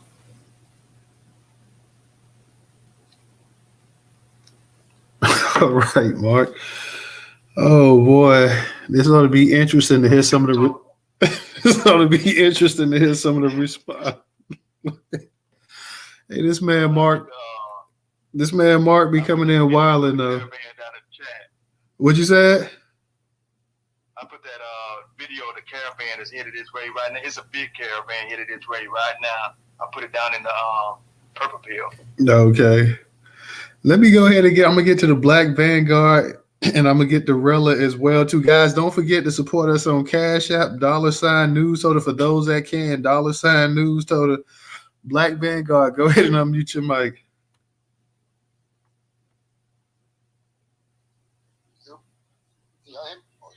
We can hear you now. Go ahead. Yeah, we can hear you. Yeah, can y'all hear me? Yeah, we can hear you, bro. Go ahead. You got it. Yeah, we can hear you. Yeah, so Trump's mass deportation plans will be costly. It can be done. Yeah, it can be done because they got all the money to get all these legal stuff. So they definitely got all the money. Well, it's going to be a lot of pushback from both Democrats and Republicans going to push back this because the corporations and companies, they want these illegal immigrants here because they can pay them cheap wages. So, like the average American citizen, especially Black Americans, they got paid a local salary wage. So they don't want to do that. So these corporations come to business off that goes now. But you understand that in the UK, they just put a whole bunch of immigrants about the UK. Have y'all heard about it? They just put a whole bunch of immigrants, especially African immigrants out the UK, one of the biggest deportations in UK history. And over there in Canada, they just canceled the visas over here to students over there in Canada. Well, I went over there to Canada though, and this address back to what's going on here in this country, is that they just had a mass protest over there with the Canadians, entire mass immigration students, same thing in America. I believe Trump is going to get back in there. But you understand that is that Democrats, they try to cheat down. But a lot of people catching them. In California, they had a whole lot of voting ballots that people voted for actually Trump. It was actually tossed in the trash can. They actually caught that and they investigated that. Then it's just something out here that a lot of people with the vote for Trump and they vote to switch to Kamala Harris. So the Democrats are trying to cheat like they did in 2020 though. But I'm glad a lot of people is catching on it now because they know the foundation of Black American community. They know we're not rocking with Kamala Harris and Democrats, so they trying to cheat. That's why they have assassination attempts on Donald Trump. So that basically failed. So what they gonna do is that they gonna try to cheat. That's the last option. But a lot of people catching on to that. So they have the option if Trump do get elected. I believe Democrats is going to start a major conflict in this country before January 20th next year because she got this sworn in. So I believe in also all these Venezuelan gangs, the U.S. government by the administration, they actually giving them weapons of mass destruction. I got to watch my words though because I know you're streaming on YouTube, but they actually giving them weapons of mass destruction. They actually going to the apartment complex all across America. So then you got in 2022's article came out is that you got the Haitian, one of the biggest Haitian gangs in Haiti, were able to infiltrate places like Florida, New York, and Springfield, Ohio. See, they ain't talking about that. Like you heard about barbecues, gang over where they butchering people. His gang is over here in America, especially places like Florida, New York, and Springfield, Ohio. So they're not banning these people in that's coming to this country. Like Trump said, it's right though. I'm not a Democrat Republican. I see what it is. They emptying their prisons out, saying their prisons over here like Venezuela, Haiti, Jamaica, Congo. I've been over here. Like over here, you got one of the dangerous rebel groups over there called the M19 rebel groups out there in Congo. They over here in America though, so his deportation plans won't come into fruition though. I believe it is though. And also is that we definitely will get a lot of pushback from both Democrats and the violent Republicans though that want to see what's going though because you got both Democrats and Republicans that want to see the plans in fruition. And this not only impacting the foundation of Black Americans, it's actually impacting white folks too. When this issue is impacting only the foundation of Black Americans, they kill now it's affecting white people. All of a sudden they want to kill now because it's affecting their community now.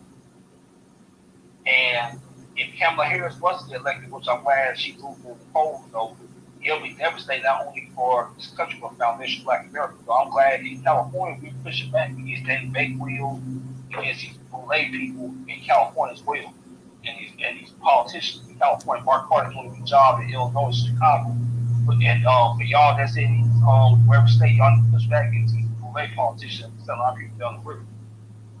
Because what happened in California and New York and Florida and Minnesota and Seattle, Washington's going to happen all over the country. We're going to stand against this immigration thing because these Africans, though, these people are not here to become our friends, though, because most of them are very tribalistic over there where they come from, though. Like in Nigeria, I traveled to 10, 11 different African countries.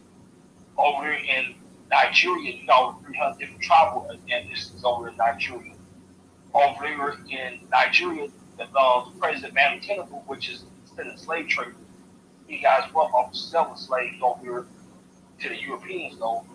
He's a Yoruba Nigerian. The Yorubas declared war on the Igbo Nigerians, so they're about to have a whole civil war conflict going over here in Nigeria. They're about to flood over here to this country very soon. And Trump will get back to where he's going to start seeing a whole bunch of Nigerians flooding over here because that whole country has verging going to a civil war over here in Nigeria. So I just want to let the family know is that, yeah, Trump definitely got to get back in there and stop the mass immigration because it's going to be devastating not only for this country, but for foundation Black America. That's all I got to say. All right. Thank you, Black Vanguard. Guys, make sure you join the Newstoter community on X on here, guys. It's up in the Jumbotron too on the left hand side. So make sure that we got like 247 members up in that community. I'm trying to make that a central hub for news as well too. Every day when I tweet out stuff, it's called a Black American Newsroom. So y'all make sure y'all join that. It's up in the Jumbotron. I retweeted out as well, too. Let's go ahead and try to build up a base that way as well, too. Everybody coming there, bring your content. Spread it out like you normally do on your regular, when you're tweeting your stuff out. But, maybe share a couple posts a day over there as well, too. For my members, we got a bunch of y'all up in here that's members, but I'm trying to get y'all to share some content up in there, too. I don't want to be the only one dropping content, even though I'm going to drop it anyways. But we definitely need some people to share some more comment. Let's start some conversations up in there as well, too. Let me go ahead and get to. I gotta read Carolyn's comment real quick. My girl Carolyn over there on YouTube. She says, when we talk about the shortage, she says, "Sorry, y'all. There's no real shortages. There's really lots of opportunities for young people, even older people, to make money. It may be a little harder to do so for us, but it can be done." So Carolyn said, "Hey, the opportunities are out there. Maybe a little bit harder, but they are out there as well too." Let me go ahead and she had another comment. She says, use, I guess when you was talking about, she says, use all that energy to start businesses. Those kids you're talking about will be in jail. So we definitely don't want to see the young people in jail. I don't think, Carolyn, that he was talking about them actually going out there breaking the law. Well, not really breaking the law. I understand that, he got a little heated with some of the stuff he was saying, but I don't think he really, I don't know if he really meant the robbing part, but I mean, I think, but we definitely don't want to see the kids in jail. So let me go ahead. I got my girl Rella up here. Rella, I saw you up in the space earlier, then I saw you kind of dip out. So what's up with you, sweetheart?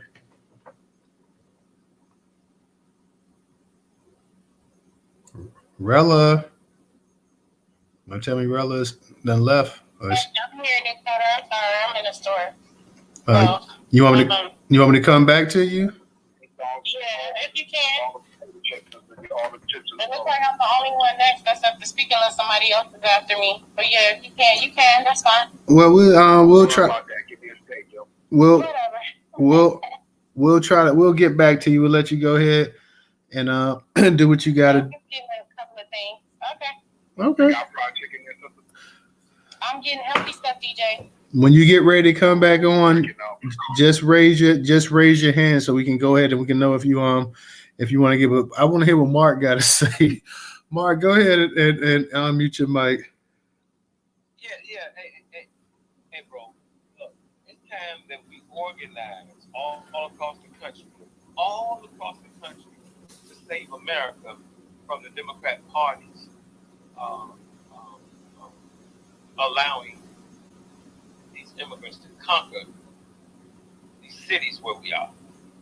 Because we would think that it's the quote-unquote white racist Republicans. But no! This is the Democrat Party in these black Democrat cities. And these black politicians are up with the bullshit, bro. I mean, the stuff. My bad. It can't happen without them. Stop letting them tell us that the white folks doing something that they ain't involved in. How is it happening if you're in political position? You voted on the budget. It wasn't just no white folks when it comes to these city budgets. Your park districts, your schools, your housing authorities. These black politicians are voting this stuff, and these black people, these black elites are in position of feeding everybody for black Americans, y'all. Stop letting them tell us that white folks did. No, there's no white folks do nothing about it. And I'm telling y'all, go against these people. Don't let them send no women to play this. I'm a woman, and he disrespected a woman. She must not be no black woman if she went against me. Get her to. Don't let them play it. Don't let the old people play innocent. I don't care if they're kin to you. Go against them. It can't happen without them. From South Carolina with Clyburn to Danny Davis here in Chicago, and I can go from city to city, congressional seat to congressional seat. None of this stuff happens without them. They vote on these budgets. They are the ones helping these other ethnic groups prosper, along with these Zionists that fund their campaigns. I don't want to hear no Jewish people playing this sympathetic role. I mean, this sympathy role when we calling them out. You don't want us to call you out. Stay out of our business. And we better wake up. They said we're gonna be less zero wealth. And it was 2053, but down to 2030, and we still sit back like everything's okay. All the craziest countries will meet tomorrow. I want to see the response. See, it's going to come a time where you're going to have to stand up and fight. The meeting is in Russia tomorrow. When they trying to determine who the superpower is going to be. And the worth of the dollar. Oh, you're going to have to fight after a while. We know that some of y'all just regular old folks. Y'all rather have these immigrants than black children. We know y'all evil selves. Y'all a bunch of old evil. Man, these universities mess y'all up. Y'all so brainwashed. And we see straight through it. You help fail these children. You AKAs and devils, both of y'all in these school systems across the country. Y'all are the majority of the school teachers. Y'all the administrators. And as long as I got breath in me, I'm going to turn these children. I'm going to educate them. Show them who the enemies are, along with them Jews that y'all love so much. I'm going to make them have to work on me. I don't mind being a sacrifice for children. I can go do some things. And I'm going to make sure y'all go. I don't want you to die. I want you to go to jail. I don't want you to go to jail and go crazy like I've seen some of those other people that couldn't take it when I was in jail the first time. I want to see y'all go to jail. It's too easy for you to die. I want to see you go to jail. I want to see you live. I want you to see you suffer the way you allow these women and children to suffer. These poor women and children, I want to see y'all suffer. So as long as I'm on this social media, I'm going to teach these young people how much y'all are enemy. And that y'all want these immigrants in this country. Y'all look the other way before the kids suffer. But I'm going to leave you alone just for tonight. Just for a few minutes. All right. Let me go ahead and get to Trouble. I want to hear what Trouble's got to say. And y'all, I see us a bunch of y'all down there in the listener section. Shout out to that Negro. I see you up in here. No Taxation. What's up as well, too? There's a bunch of y'all up in here. Hey, I wish the comments was on so you can see how they really feel. See, from now on, please have the comments on. You'll see just how evil they are. Oh, the comments on. You know, we got the comments on in the comments on here on X and on YouTube. Oh man, they're evil. So read the comments. I guarantee you, them evil black folks are in the comments saying so much evil stuff, but they don't know I'm just evil as they are. I'm just on the other side. I'm evil too. I am so evil when it comes to y'all. And I make enough money where you can't cancel me. Ain't nobody to call. Oh man. The kids didn't know what to do until they met me. And there's a few more people like me that's out here. We don't teach them who the enemies are until y'all do right. You don't hate you forever as long as you do right. You can change. We're going to make sure you change. Oh, we're going to make sure you change. Teaching these children who you are. Show them how to get you fired. Lie on you. Put out flyers saying you raping kids. I don't care what they do. Since you don't care what happens to both people, I don't care what they do to you. They're supposed to lie on you. They're supposed to work to destroy you.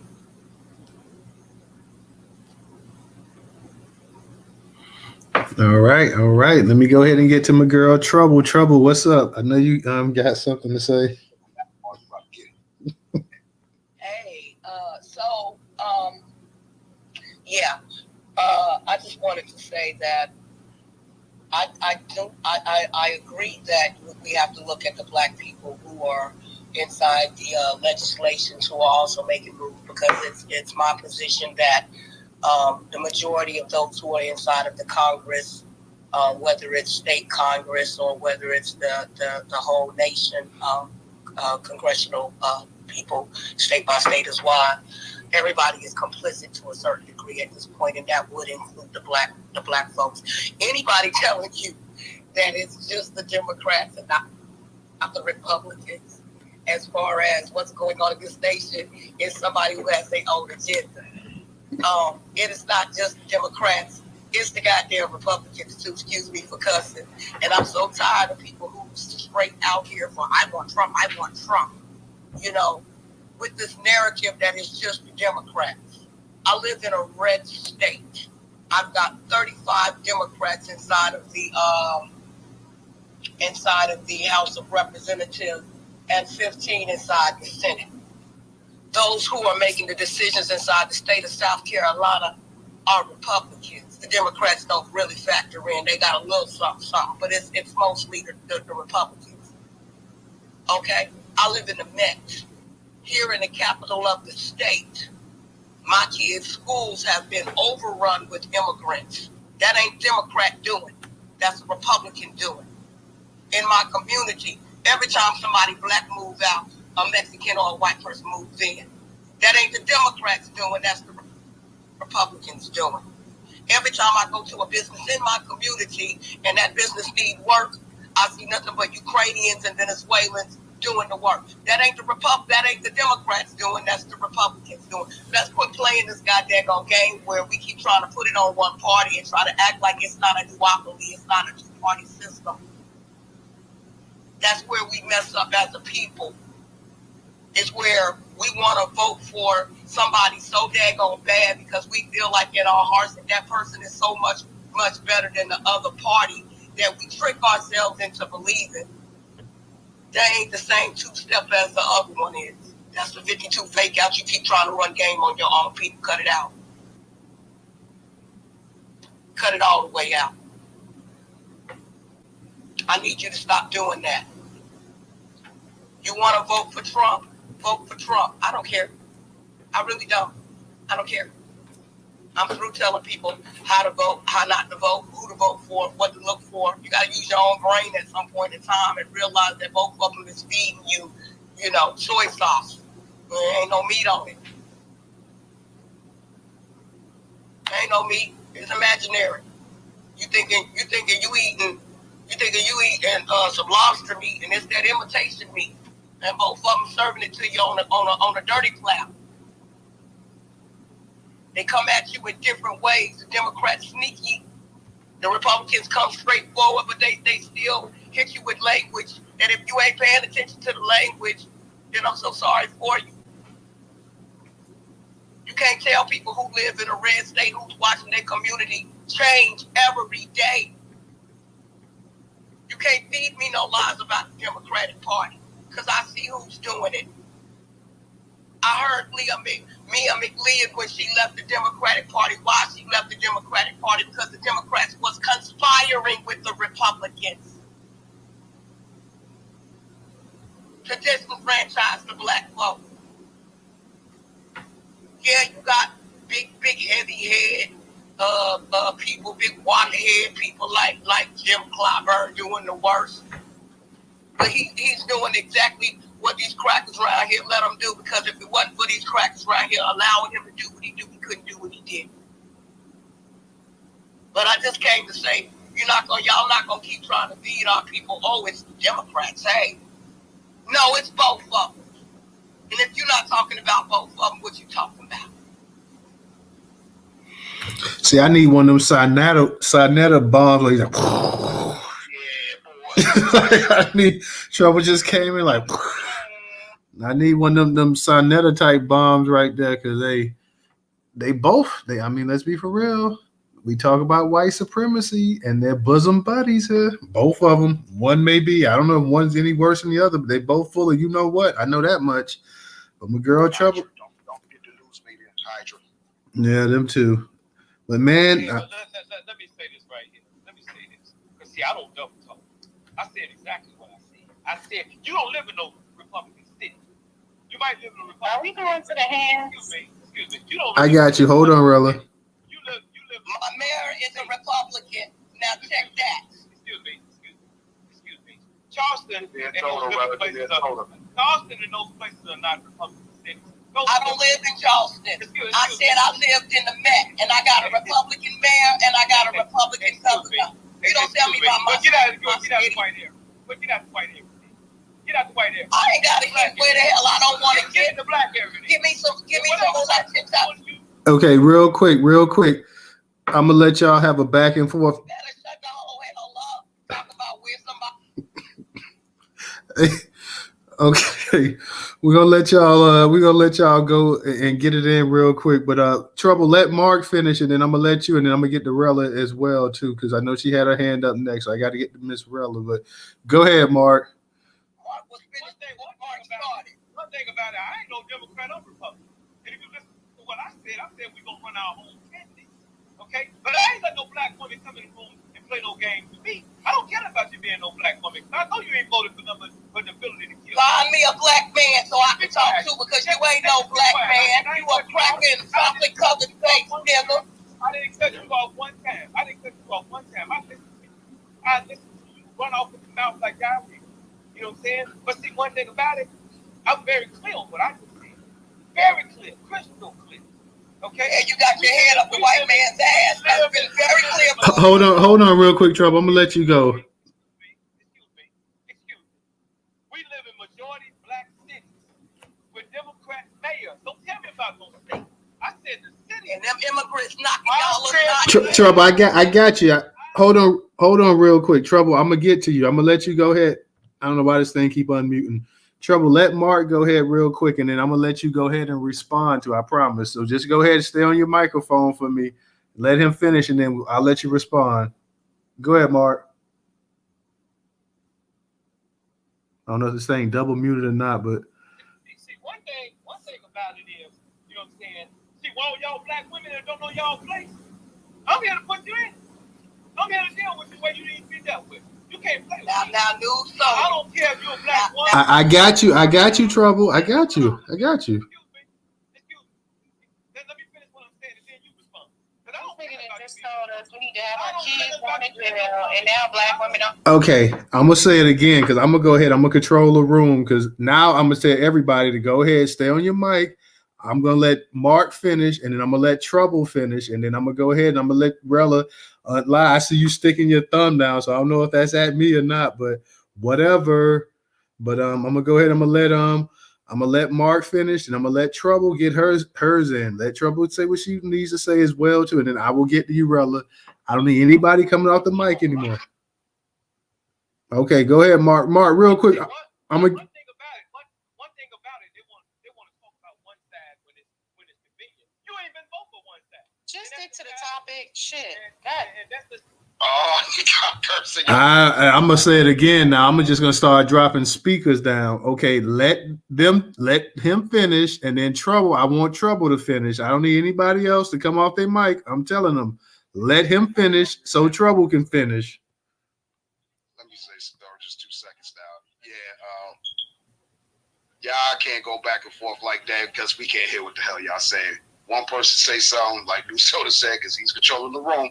Let's not be ignorant, start cussing and all this other stuff because you know we don't do that in here. But go ahead, Mark. See, one thing about them baby killing females, they don't want you to call out what they've been doing. They've been rolling with these evil Jews and these evil white folks, you know what I'm saying? And been working in corporate America, kissing on the white man, you know what I mean, messing over black folks, black women too. They've been messing over black women and children too. Told black women and children. But they don't want to be called out. But I'm here to call you out.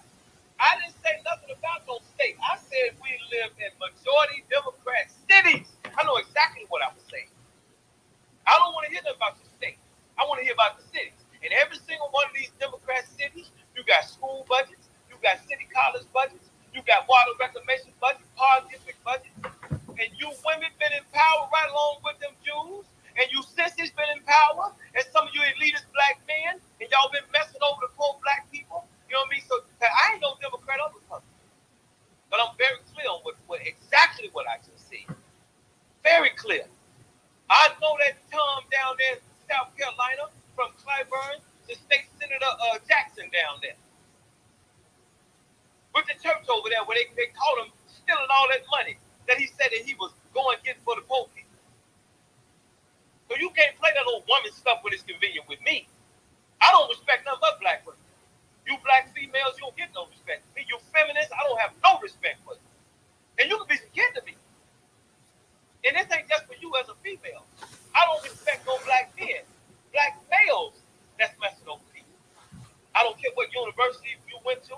As a matter of fact, I feel like, you know what I'm saying, they should have had a monkey in your seat before you versus you. If you will go to school and come home and do this ignorance and play the role that you've been playing. Don't nobody get out of jail and take a picture of Rudy. I guess, Rella, you're not gonna listen to me tonight. You get up to go work for the white man. Okay. I'm not gonna keep saying this. Okay. Mark, I'm gonna get ready to let you land it, but I'm gonna say this one more time for any of these speakers up here.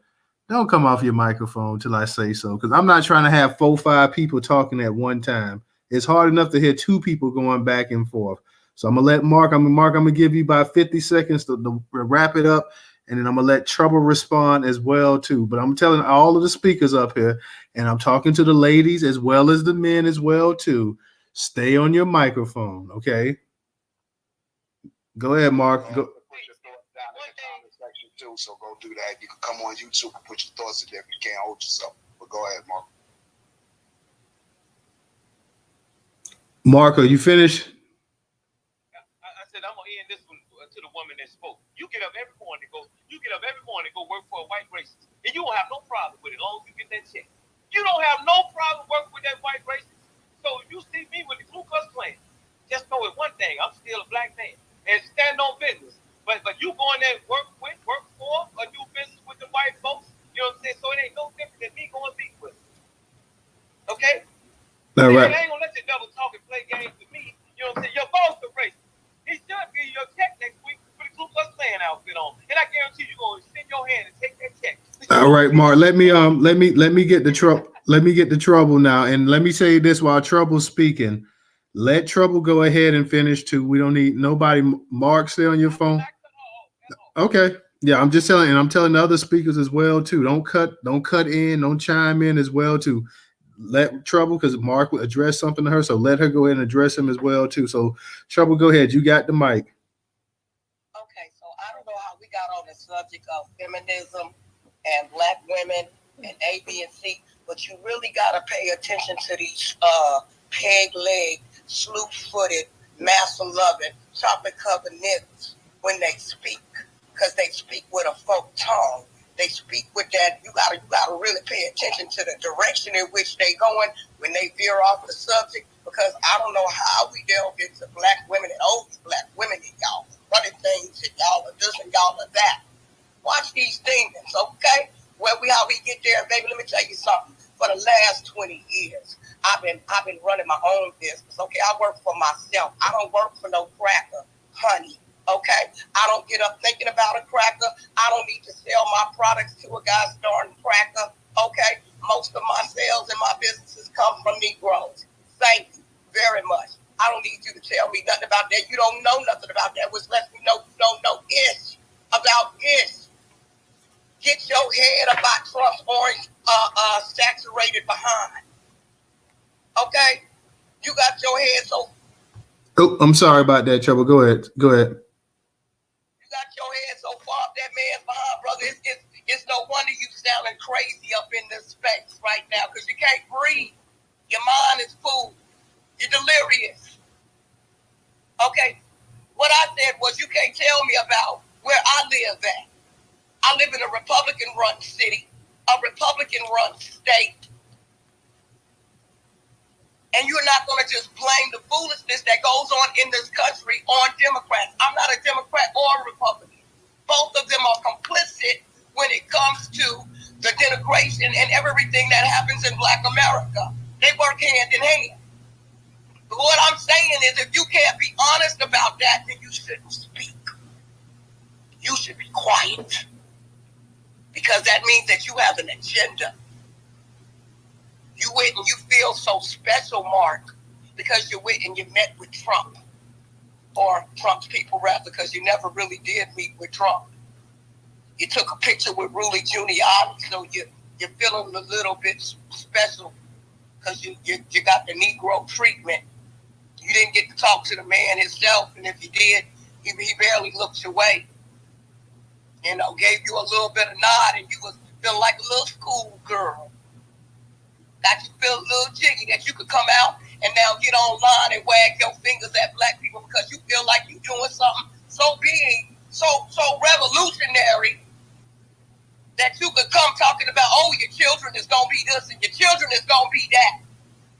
Oh, and they should rob you. No, nigga, you get robbed. If you the one living in Chicago, you better watch out. Hope your ass don't get robbed. Them immigrants over in Chicago tearing that ass up right now. Don't wag your finger over here at me. Don't wag your finger at black people as a whole. Because that's what you've been doing for the last several months. Wagging your fingers while you wagging your tail in front of your white boy, pussy boy. But you're not going to wag your finger at me, and you're not going to drag black women down in the dumps, in the drain, because you feeling some ways. I just got through saying before you brought your sassy behind up in here that these are the division tactics that both the Democrat Party and the Republican Party have brought to our doorstep, to where they got us arguing over who's the best, the Democrats or the Republicans, when they both the same itty person. They're both the same.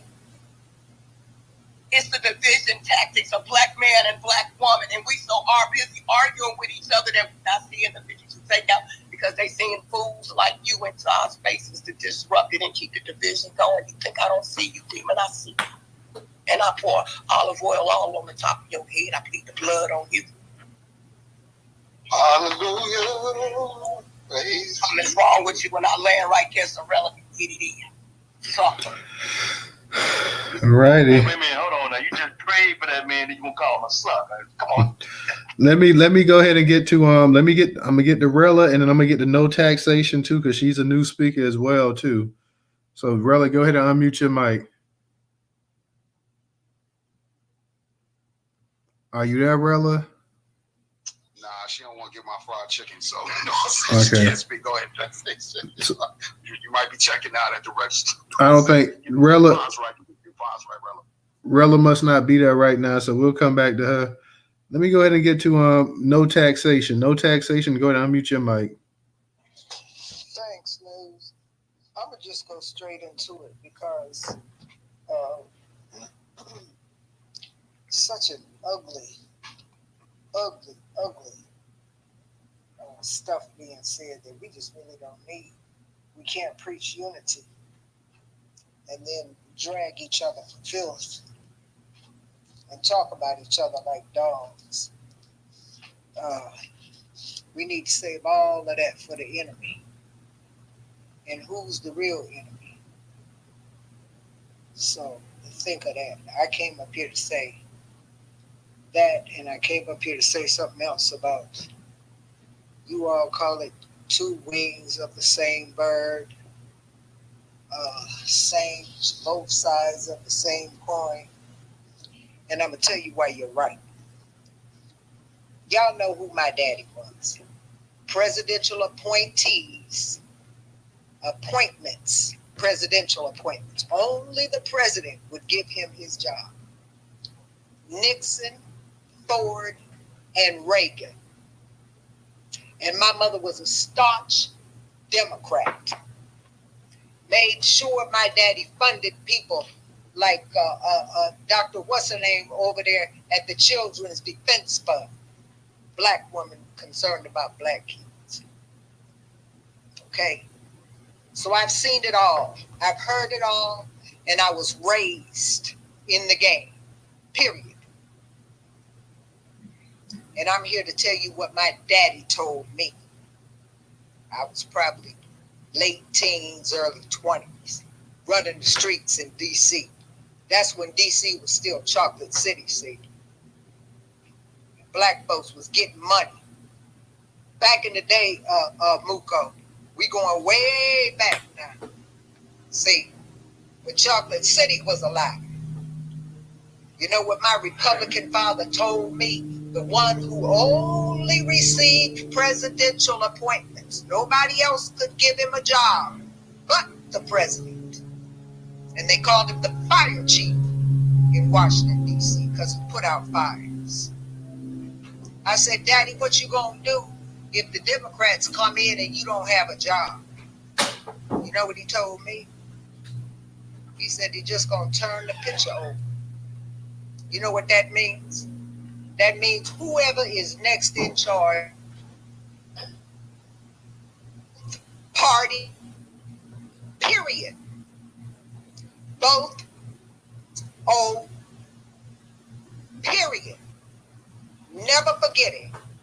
The minute you play into that party situation is the minute you land your ass on a plantation. Ask Candace Owens. She's your best example of coming off the plantation. Ask her. And that's on the Republican side. I could name some Democrats, but I'm not interested in that. I come here to talk about black folks and money. That's the only thing we need to be concerned about. We don't give a shit about feminism. Language. We go ahead. I thought that was a good one, see. But anyway, we don't care about feminism, LGBTQ, and nothing else. We care about reparations, and part of that is immigration. The effects of immigration for us. Not immigration within itself. Not even really deportation unless you're talking about getting them out of our neighborhood. Because that's all we really care about. I don't care where you send them folk. Any place else in America, as long as they ain't in black neighborhoods. That's the effects. That we can stop. And that needs to stop. So everybody counts. Everybody has a valid point as long as it moves us forward. But the minute we denigrate each other and talk bad about each other, and especially do that gender thing, because that's all we got left. We ain't got nothing left but us. Once you play into that, it's a wrap. It's a wrap. The next time you all want to see what white folks is really up to, go look and see what they fit to send into countries like Iran and the rest of them. They gonna ratchet it up. Go look at them robot things they fit to send and what them drones is fitting to do with them satellites and them Starlinks and things. You want to see what white folks is up to? Your mind better stay on money here, because that's the way out. We live in a capitalist system, and that's not gonna change. And I'm gonna leave it there. I hope you all do better than what I just heard. All right. Thank you. No taxation. Thank you. Guys, we got close to 90 some people in here. I know we can get a couple people to donate to the Newstoter.com platform. I know we got a couple people in that can at least donate $1 on Cash App for those that's not going to actually sign up and become members for as little as $1.75. So before this space closes out, I'm hoping that we can at least get 5 or 6 people to at least donate $1 to the Newstoter.com platform. You guys see every day the amount of content we put out. You guys know about the actual website, and the spaces and the broadcast are just a cherry on top. So we're more than just the actual podcast or Twitter space. This is an actual Black-owned, Black American-owned media platform that needs your support the same way PBS gets support, the same way all these other profit organizations get support. We need that as well too, guys. So definitely for those that can afford at least $1, we need your help. $Newstoter, $Newstoter. Let me go ahead and get to Rella. Rella, are you there? Go ahead. Donating that $1, make sure y'all get a subscription for $1.75. That's the best thing we can do right now to help support our Black American Negro networks. You know what I'm saying? So you can see again, we talk about GOP. Somebody got me that mic. We talk about GOP DNC, and the news media is a part of that. Two-bird wing, two sides of the same coin. So it's a hydra at this point. So we need our own news media. We need our own networks. That costs time, money, effort, family. We just really don't got. So the grassroots donations is a must. You know what I mean? Make a subscription for $1.75, yo. That's one less cup of coffee. Price, man. That's all this is about, yo. You know what I mean? Go ahead. Yeah, I'm kind of in the matrix. So Rella, are you there? Yeah, I'm here. Go ahead, Rella. Unmute your mic. Hey, Newstoter. Hey, Rella. DJ. Shout out to the space. What up, And Sister Ella? Hey. Did they at least have to And shout out to no taxation and trouble. And I'm gonna put it to you like this: you have people who misuse and misinterpret information and ignorant, and then they try to put it on another demographic of people or people who are just regular random voters who might be ignorant to the fact of what's going on. But this ain't that space. I think that's, and all I'm gonna say is that Black American women belong in the room, because Black American women, especially the descendant community, we've always moved the needle, because Black men were either attacked or being incarcerated just like we were. So there's no gender war here. So when you hear somebody use degenerative or degenerate language and behavior, that's a form of genocide. That's a form of genocide. That means that you weren't in the part of incarceration where they were actually educated. They were actually getting degrees and knowledge of information when you was locked up.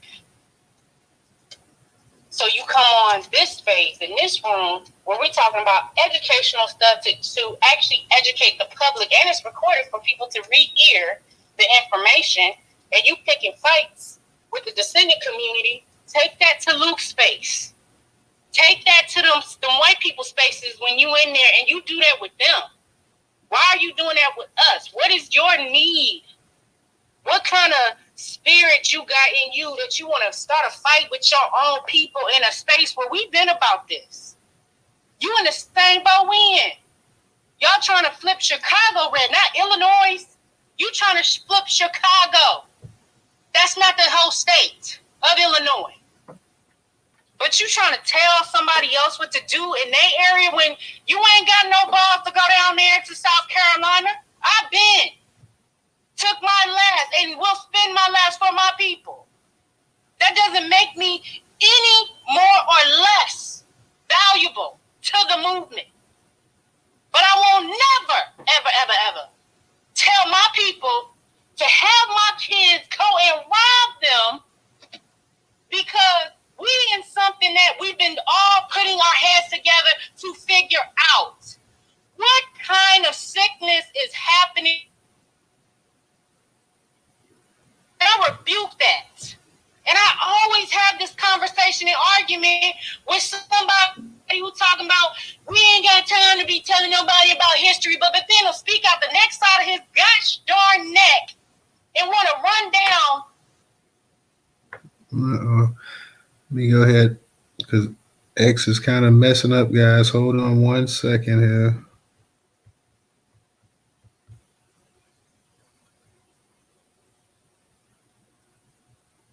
Oh, I get it. Because you didn't win the fight with them immigrants out there. Go do that with them. Matter of fact, next time I see you in Venezuela and let's see you talk to him like that. Like you talking to us out the side of your neck. Well, it sounds like you're in the matrix a little bit, but go ahead. Here, we actually trying to get stuff done. We've actually gotten stuff done. I actually had a school renamed. I actually invoked the free education in my school. My children in the school board with my kids while still have for you. Like you're breaking up, Rella. Sorry, I'm calming down. At the end of the day, We saying you're breaking up your phone. Your phone is breaking up. That's what we saying. okay, let me calm it down. It's probably breaking up because I'm yelling. I'm gonna say this. There you go. That microphone can't handle it. Oh shit, that screaming It's cut from off. the Cato. It's the Cato Institute. Nah, drop your phone. The Cato Institute. The Cato Institute has the exact numbers of how many removals. That means deportations that were done by the Republican and Democratic Party. And to Trouble's point, they do bipartisan stuff. That's why you'll never hear me get on stage and be in this some sort of imaginary silos like I'm ignorant talking about, oh, it's the Democrats, it's the Democrats. No, it's people who have a power agenda that want money.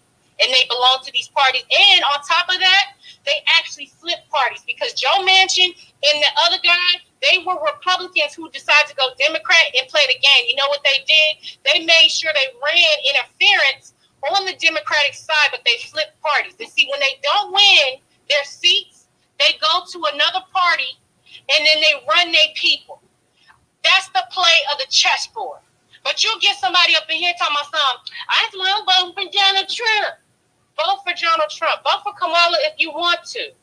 The people who have the power is in the House and the Senate, and I've said that they are on your local and your state representatives. They are impacting you because they work with whoever the president is that's coming into office. Guess what the Kamala and Trump had to do? They had to work with both parties. So if you're not paying attention to who is actually running up the bag or also causing harm to you, you will think that it's only one party. And see, what we don't have time to do is we can't fall into the trap of somebody who just got out of jail telling us that our kids need to go rob their grandmamas and granddaddies and they go to jail, and then we have nobody. And we also can't actually sit here and listen to somebody who can't grow their own people around them long enough for them to stay. You're not going to talk to black women outside of your neck, and ain't no man gonna come step to you. You're not going to talk to black men, and ain't no man gonna step to you. And if that's the type of time you want, run that type of room. That's not this room. That's not this room. You want to fight everybody in front of you except for the people that's harming our people. And then say it's everybody. It can't be every damn body, because that would include you too. That would include you too. You come in every room and you start this Jewish Zionism talk or whatever, and we tolerated it, we dealt with it, we put up with it because we understand. But when you start throwing daggers directly back at us as if we are the problem, you in the same boat. That means you're going to be the cancer that we're going to have to turn around and deal with while we fighting everybody else. And if you're talking about I'm your enemy, I'm glad that you said it, because I didn't. And you put that on a recorded space. So now take I'm your enemy self, go find them Venezuelans, go find them people down in Chicago, and you go deal with them. Because black women ain't your problem, unless you got a problem with black women. Black American women, that is. The descendant women. Because Dr. Shirley Weber put herself up and actually did a commission's work, served in state senate. There is people who are on the board in Chicago. You ain't ran for another office yet again for someone to vote for you. But yet you sitting in here trying to tell us our issue is the Zionists and all these other people, and none of those people are here. Go find them. Matter of fact, go find the organizations that you have a problem with. Go to their meetings, record it, and talk to them. Because that's not this room. You think you hard because you went to jail? No. You maybe got a couple of goons in Chicago? Is that what it is? We all got them, if you don't know. So you don't scare anybody. The problem is you're turning people off. This is the problem I had with these other dudes in this movement, is that you turn around and you make this about us, and we are the harmed people. We are harmed. Idiot. Talking about you don't want nobody that all the educated people. You cannot be uneducated running around talking about educated people. That makes no sense. None. But you do it every chance you get. Controversy stirs up issues, and I don't understand why it is that we keep allowing people to do that. Be controversial with them other people in their rooms, on the ground, since you want to go back to jail. And then don't ask us to bail you out. Don't ask us to come march in the street for you. But when you start talking about people's babies, you're talking about people's babies. What the hell? What grown man, black man, would want to target all our kids back? They just shot a young boy in D.C. robbing a Fed because he was robbing the car and the Fed was in there and the dude shot the boy in the chest. But that's what you want. That's the type of time you want. I'd rather my babies be in a fight dying versus dying for no goddamn reason. That makes no sense. None. That's not honorable at all. At all. Honor escapes you because you have none.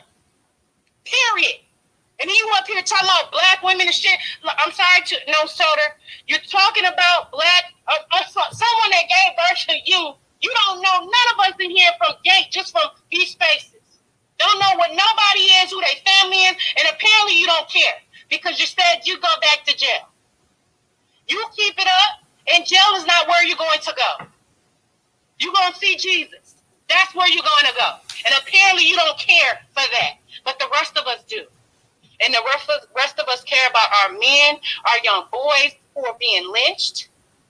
While we still have to talk about mass deportation and making sure we get the right people in office, fight and get to black majority states and have some political power and leverage.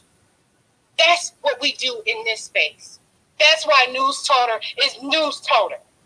That's why Muko, who has a business and he is outreaching to families, making sure people get financially set up. That's why Original, who cares about children, will send you literature to help your child in education. That's why you have somebody like DJ, who will talk about music and the influence of information to make sure it aligns with our movement. And you have somebody who's written books like Black Majority States and Black American Homeland to try to educate our people. Because they're not sitting in a room telling us, while we're talking about massive deportation and Trump, turning this into y'all black men are scary, y'all this, that. What kind of psychological warfare you running? Did you do that to Rudy Giuliani and them when you met with them down in Florida? Did you run that same talking point with them white boys down there and tell them y'all is scary, y'all punks? Because if you really wanted to take care of Americans, you would have made sure black Americans had their repair. Did you do that with them? You didn't. So again, I'm going to say this. You ain't the only one that got people behind you. Trust and believe. And oh my God is a vengeful God. And yes, I am a whole Christian. And yes, I know how to use my tongue, and my mother didn't raise no fool. Neither did my daddy. So when you out here trying to run in our spaces and run us up because you on some trip, you need to be moved down to the glue and run out the room so you can go ahead and talk to them people over there. Because we trying to get stuff done. November's already here. Good luck in Chicago, because if y'all don't run it red, we're going to make sure we paint that picture of you said you was going to do something and you didn't do nothing. Matter of fact, not one of y'all went to jail yet. I ain't seen nobody locked up.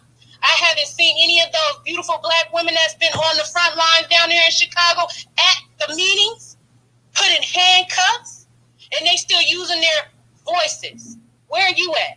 You ain't on none of them videos down there.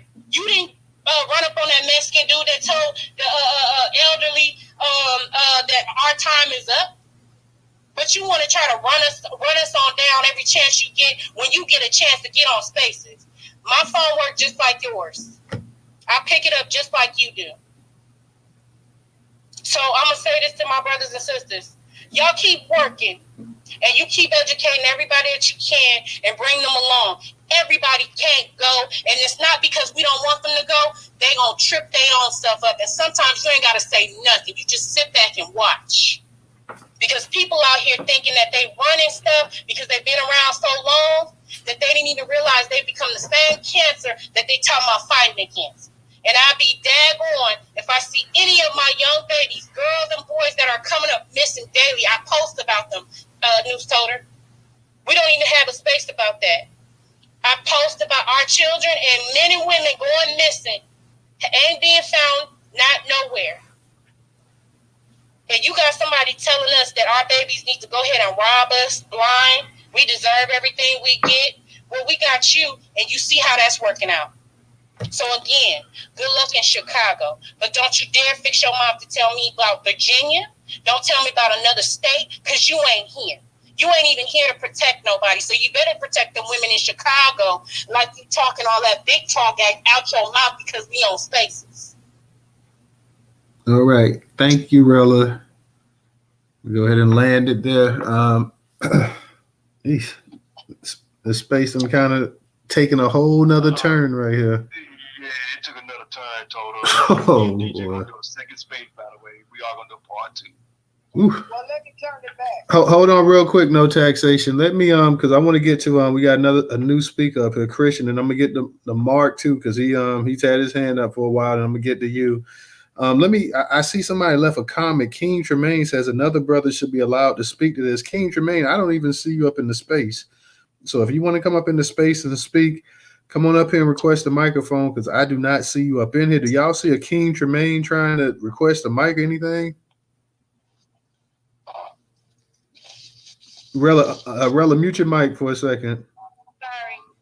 Ain't nobody requesting. Yeah, I don't. So King Tremaine, you left a comment. So if you're in there trying to speak, then come on up here and request a microphone. I'm gonna get the Christian. I'm gonna get the Christian Hammer, and then I'm gonna get back to Mark, and I'm gonna get the no taxation. We ain't gonna keep this space going too much longer. But Christian Hammer, go ahead and unmute your mic.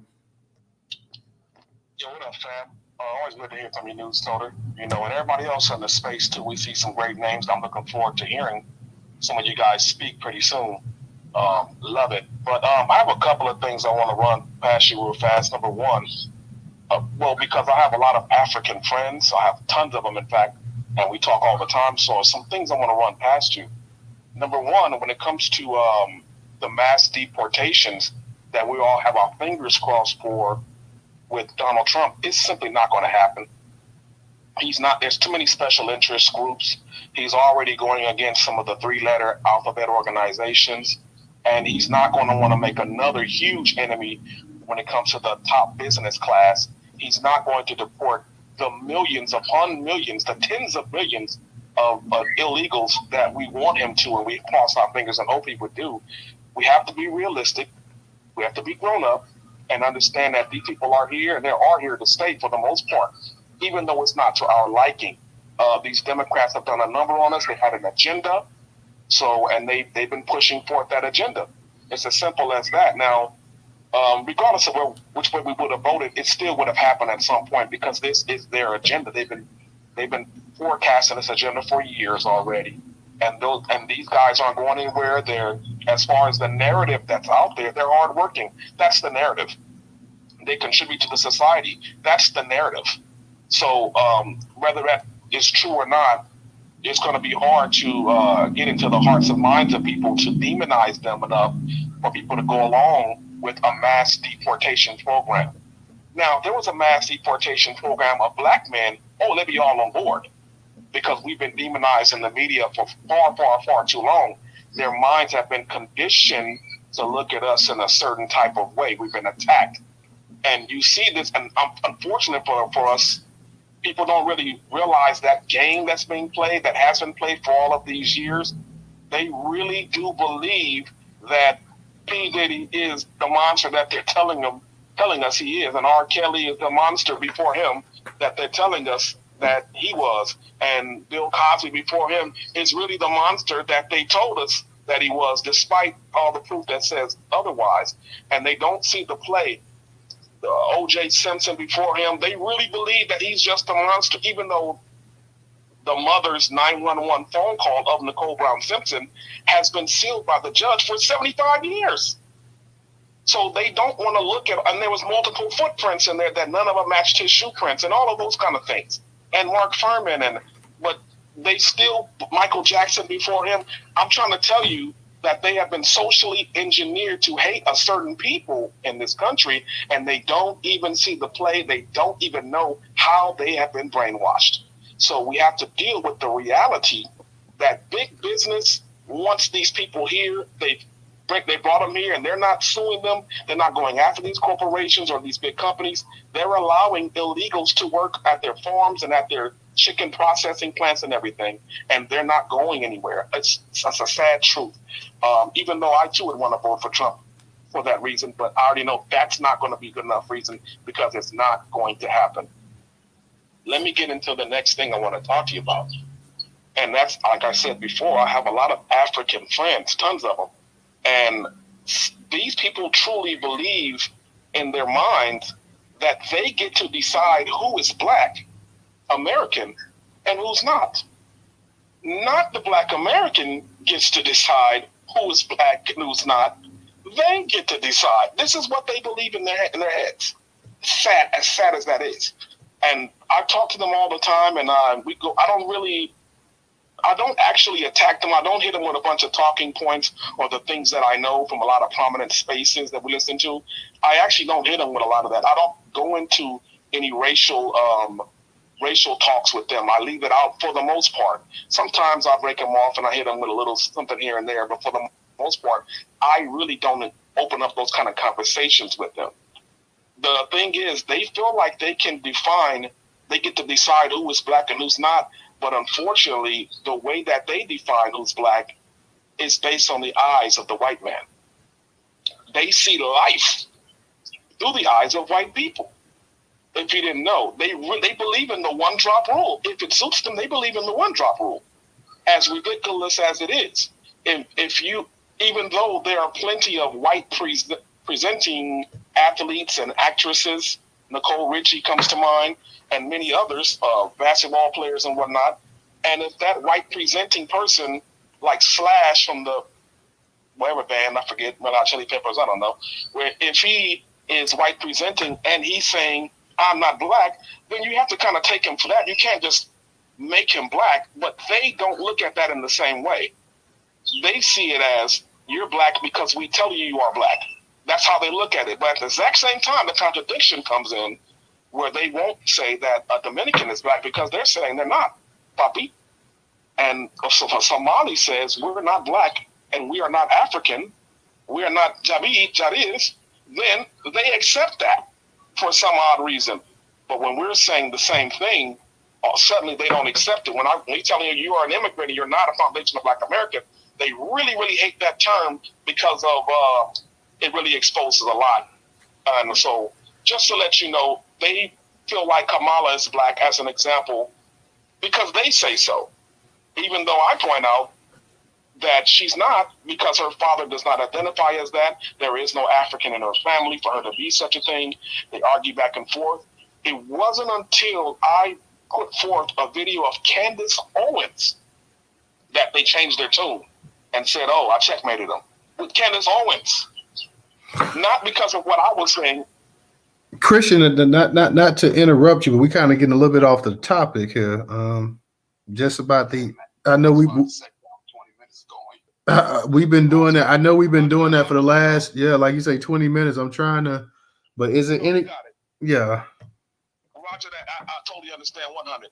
Let me just let my plane right here and say this. I sincerely hope that Newstoter, you start looking into sponsorships.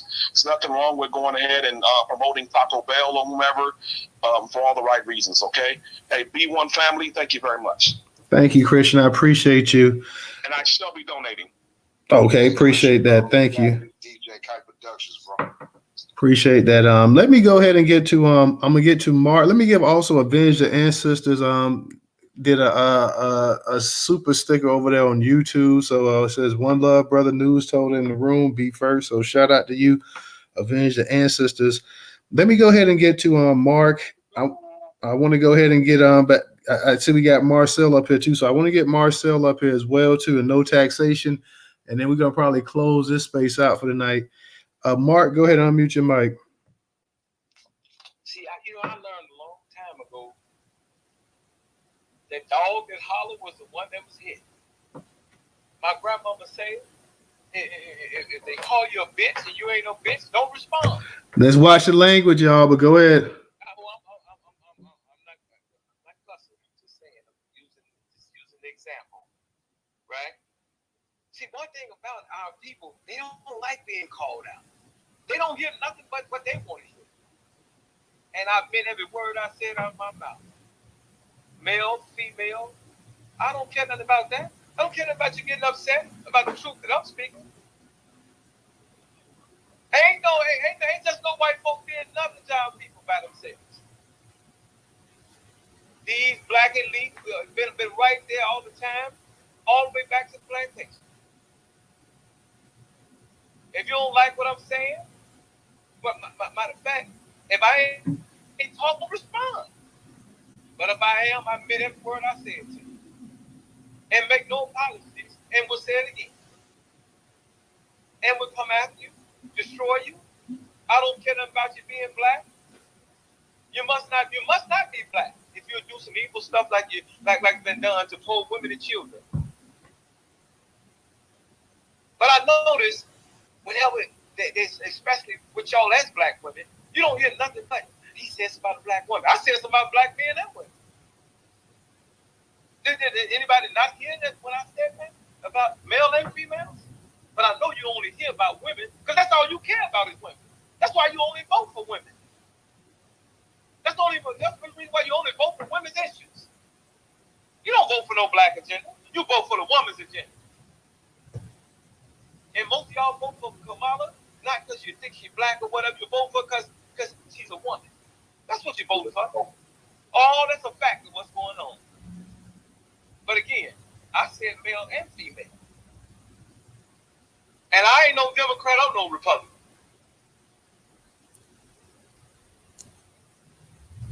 Make no mistake about it. And again, we're running our own candidates.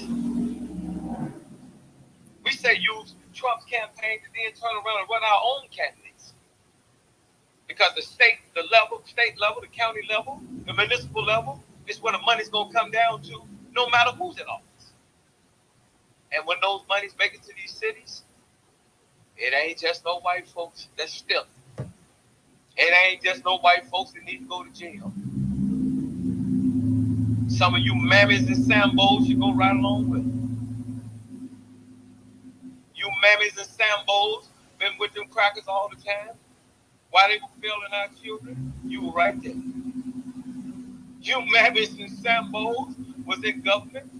That when those women went to those aid offices for services, you treat them like trash. You mammies and sambos, when you came and sat at your table and tried to go to work so they can get off welfare, you denied it. You found out on every reason why you didn't qualify. You mammies and sambos, preferably you Greek ones. And I don't care about you not liking what I'm saying. I meant every word I said. And if I missed anything, I'm upset with myself for missing saying that too. You can say it play it however you think and feel however you want. I don't care nothing but about these poor women and children. And I don't need a dime from you. And I can speak emphatically on things that I'm speaking on. Because see, I can afford to go to $1,000, $5,000 plate dinners. That y'all sitting around making these comments about how y'all messed over some poor woman or child. I know exactly who you are. I sat up under you for 3.5 years before I even said a word about it. I know exactly what I'm talking about. So you can play woman when it's convenient with those that don't understand. You can't play it with me. I know you're in there with them white boys. You've been in corporate America with them all the time. You've been in government with them all the time since the 60s. And those that's old enough, they know exactly what I'm talking about. So you can come in here, get upset. I meant what I said when it comes to these children that you're messing over. Whatever they do to you, Sunday morning while you're on your way to church, good. If you don't feel like you're doing them wrong, I don't feel like they would be doing you wrong, they rob. Let that sink in.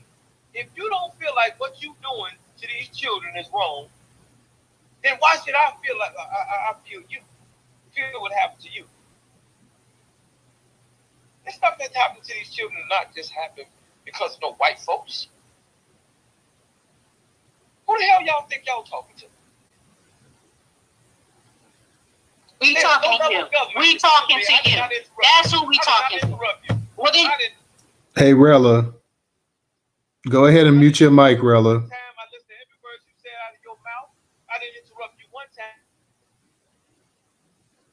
time. Let me go ahead and mute this again. Everybody stay on their mic, and I'm not going to say it again. Next person comes off their mic, I'm just going to drop them down. because I've said it about 5-6 times in this space, and I'm not going to say it again.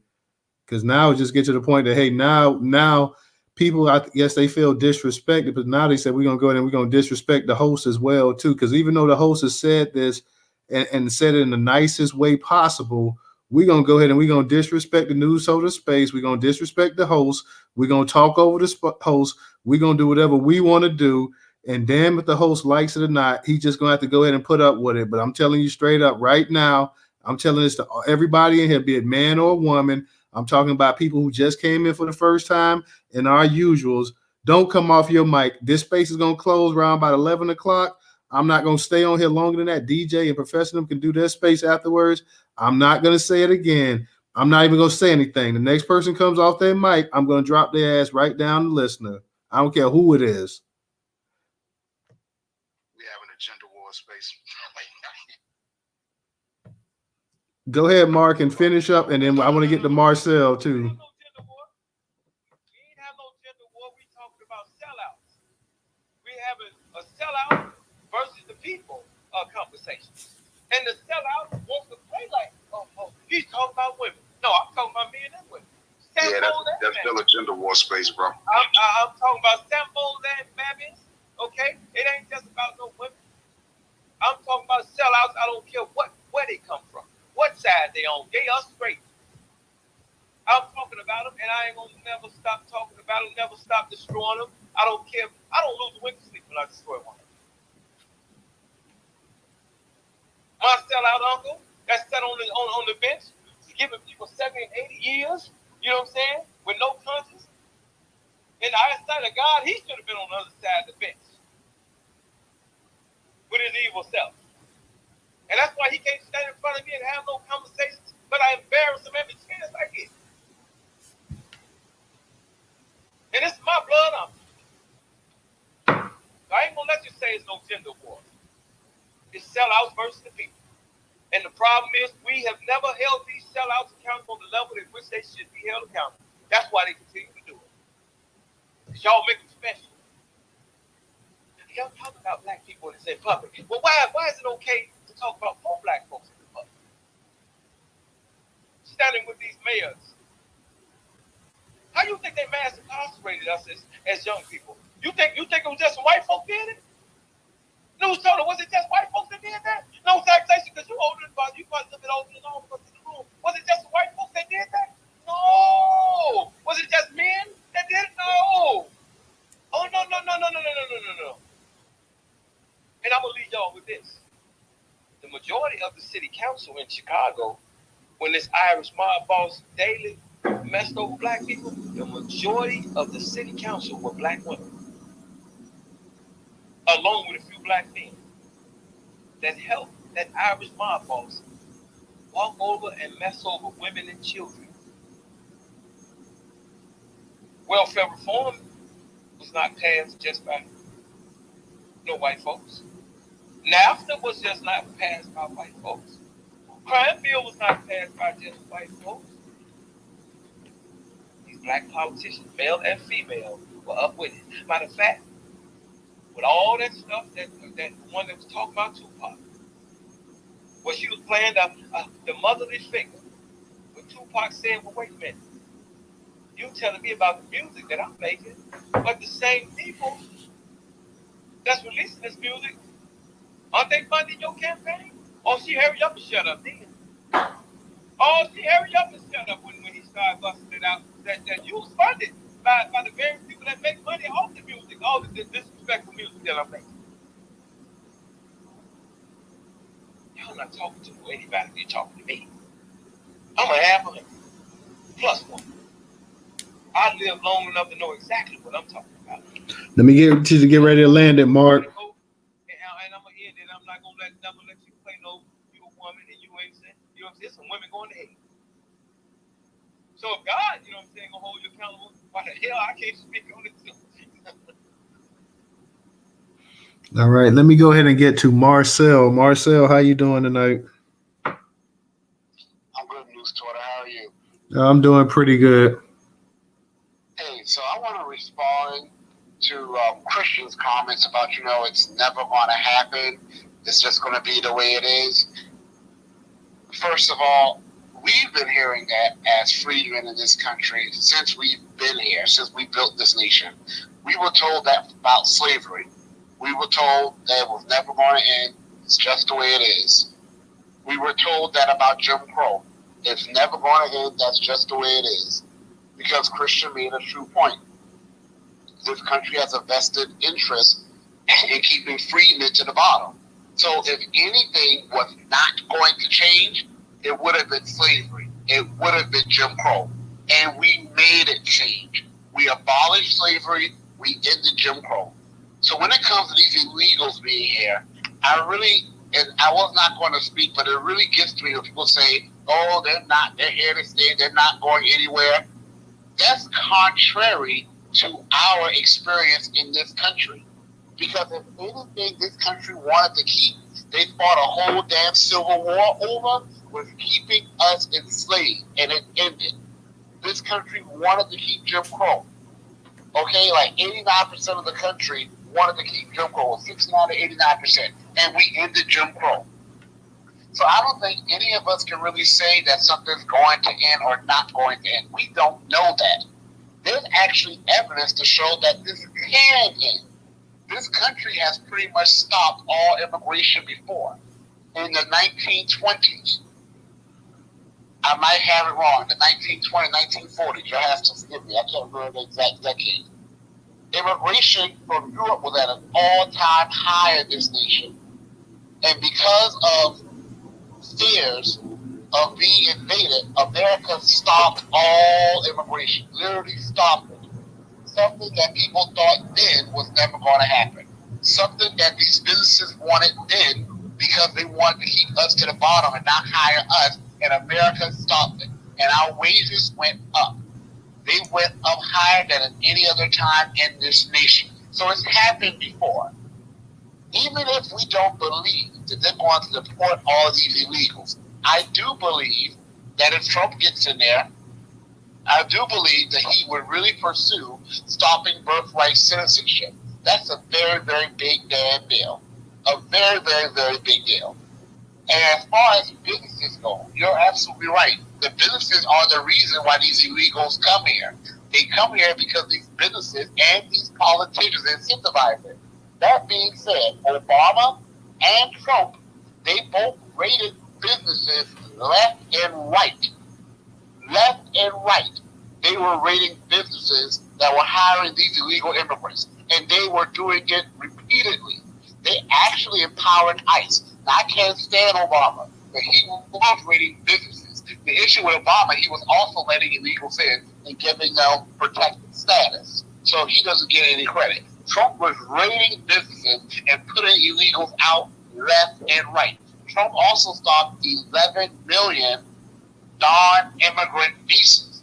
So let's not act as if we had not had people in office who have taken a stand against this mass immigration before. I hate Ron DeSantis. I hate that person. Yet Ron DeSantis in Florida, we saw he put the caboose on people hiring illegal immigrants and has stood his ground with it. So there are people who have done what we're saying will not be done. Deportations are done at the federal level. That's happened. Now, there is a good point that was made about why they don't go after corporations. They actually have gone after corporations. They have gone after corporations. We need to stop saying they have not. They have. However, they have all these loopholes for corporations that allow them to hire illegals with impunity. Corporations can be held accountable if they willingly hire illegals. What a lot of corporations do is they outsource their hiring to other companies. And the other companies, they follow a checklist of requirements that their prospective employees need to have. But they don't bother to authenticate the documents. So what needs to happen is E-Verify needs to be mandatory for all employers, and E-Verify needs to be really expanded to authenticate documents as well. Because all E-Verify really does is it checks the social security number that is given. It doesn't check to see if that social security number actually belongs to the person who's applying for that job. So it can be done. I'm not going to sit here and accept a defeatist mentality that we're going to be invaded by illegals. It's just the way it's going to be. That's not our ancestors. That's not the way we've been in this nation. And it's not the way I'm going to be. And even if that is the way it's going to be, I'm going to fight it like hell anyway. If we think we're going to get reparations, I promise you we won't with these illegals here. So I am not going to sit back and accept being invaded by these hostile, anti-freedmen illegals who are leeching off our nation.